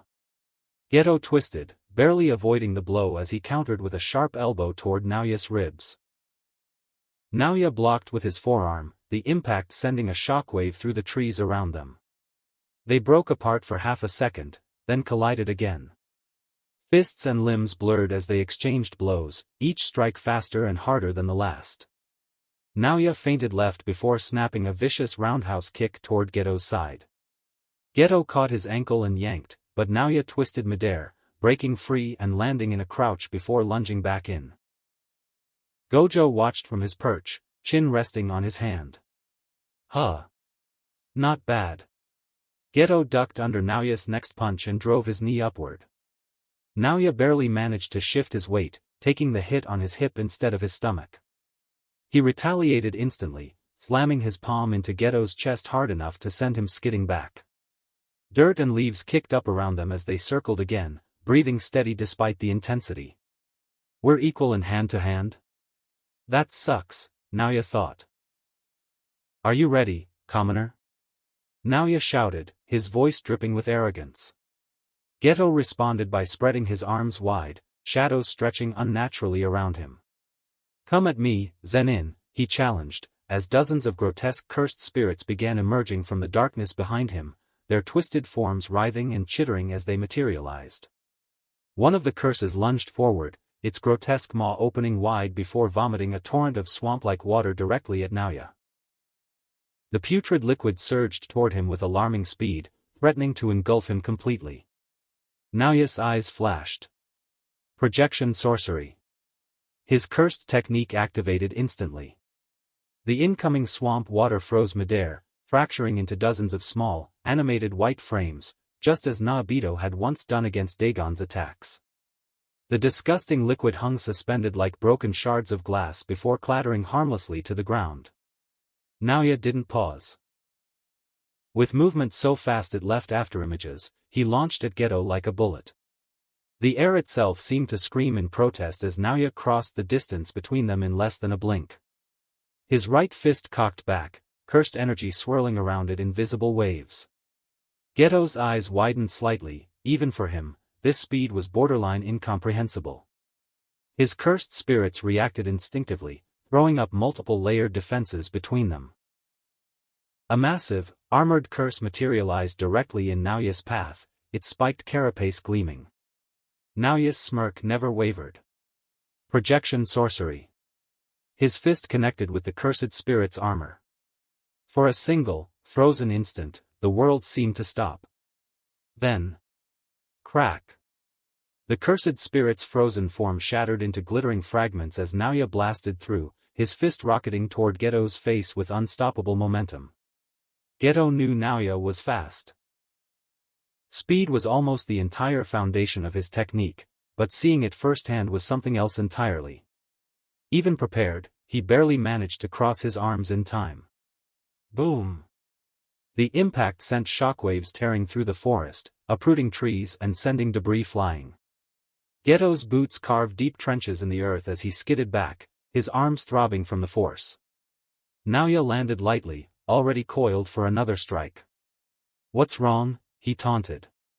"Can't keep up?" Geto exhaled sharply, brushing dirt from his sleeves with deliberate calm. "I underestimated you, Naoya. My bad." His lips curled into a dangerous smile as the air around him grew heavy with cursed energy. "Should I take this seriously now?" The ground trembled as two monstrous figures materialized beside him. First came Rainbow Dragon, its massive serpentine body coiling through the air with unnatural grace. The special grade curse's pearlescent white scales shimmered with prismatic light, its bulging yellow eyes locking onto Naoya with primal hunger. The dragon's mere presence warped the surrounding space, distorting colors like oil on water. Then came Kukusei-kana, her pale form flickering between the trees. The slit-mouthed woman's stitched mouth twitched beneath her blood-stained surgical mask, rusted scissors clicking open and shut in her trembling hands. Her tattered school uniform fluttered as she began whispering her haunting question, the words slithering through the air, "Am I beautiful?" Before Naoya could react, the world around him twisted. Suddenly, he was trapped inside Kukusei-kana's domain, a nightmarish, blood-stained classroom frozen in time. Cracked windows leaked a sickly red light, and desks were overturned like a crime scene paused mid-chaos. The binding vow of her cursed technique locked his limbs in place, paralyzing him. He couldn't move, not until he answered her question. Her voice echoed through the classroom, sweet and sadistic. "Am I pretty?" Naoya smirked, completely unfazed. "You're ugly." Her eyes widened in rage. "Liar." In an instant, spectral scissors as tall as doors materialized around him, their rusted blades gleaming with malice. They snapped toward him with terrifying speed. Naoya reacted quickly. A pulse of cursed energy erupted from within, domain amplification surged across his body like a second skin. The thin barrier of his unimbued domain blunted the impact of the cursed technique, weakening its lethality. Still, the scissors tore into his flesh, slicing deep into his arms and legs. Blood dripped down his limbs, but nothing was severed. Teeth clenched, eyes burning with defiance, Naoya growled. "Annoying bitch." In the blink of an eye, Naoya appeared beside Kukusei-kana, his hand outstretched, ready to deliver a devastating blow. He was going to end this in one strike. But just as his palm moved to crush her, Geto's voice rang out sharply. "I won't let you." A massive rainbow dragon surged from the shadows, roaring with power. It shot toward Naoya with blinding speed, its jaws snapping open, ready to tear him apart. The dragon's fangs sank into Naoya, but it was nothing more than an afterimage. In an instant, Naoya appeared above the dragon, his eyes cold and deadly. His palm lightly brushed the creature, and in the blink of an eye, the rainbow dragon froze. The dragon's movements halted as it became an inanimate frame, locked in place, unable to move for 10 seconds. The curse's power was now helpless, unable to retaliate. Naoya, deciding to end the fight quickly, vanished in a blur of motion, reappearing behind Geto with his insane speed. But before he could strike, a massive curse, resembling a grotesque worm, lunged toward him, blocking his path. "Oh, you saw that? Congrats, that's the last thing you'll ever see." With a brief chuckle, Naoya's eyes narrowed, and without hesitation, he powered up, the air around him crackling with the surge of his cursed energy. "I guess I need to go even faster." The ground beneath his feet shattered as he launched forward, his speed now surpassing his previous limits. His fist, wreathed in swirling cursed energy, shot straight for Geto's face. Only for Geto to suddenly dispel his curses and raise his hands in surrender. Naoya's fist stopped just inches from Geto's face, the shockwave of the halted punch kicking up dust around them. His eyes burned with confusion. "It's my loss," Geto said calmly, a faint smirk on his lips. "I don't want to sacrifice my curses for this battle." Naoya's expression darkened. "TCH, running away?" Geto shrugged. "Call it a strategic retreat. We both know how this would end." He glanced at the blood dripping from Naoya's cuts, then at the fading remnants of his own curses. "There's no point wasting resources when we've already seen what we needed to." Naoya lowered his fist, clicking his tongue in irritation. "Weak." Geto chuckled, turning away. "Say what you want. But you and I both know you wanted to fight him more anyway." He jerked his chin toward Gojo, who was still lounging on the boulder, grinning like an entertained spectator. Naoya's smirk returned, sharper now. Geto waved lazily as he walked off. "Good luck." The moment he passed through the veil's boundary, Naoya turned his full attention to Gojo, his cursed energy flaring anew. "Your turn, Six Eyes." Gojo's grin widened as he finally stood up, cracking his neck. "Took you long enough." And that concludes this episode. If you enjoyed it, I'd seriously love it if you guys could leave a like on the video, as it genuinely helps out so much, and it keeps me going, plus it takes only 1 second. That said, have a wonderful day. See you in the next one.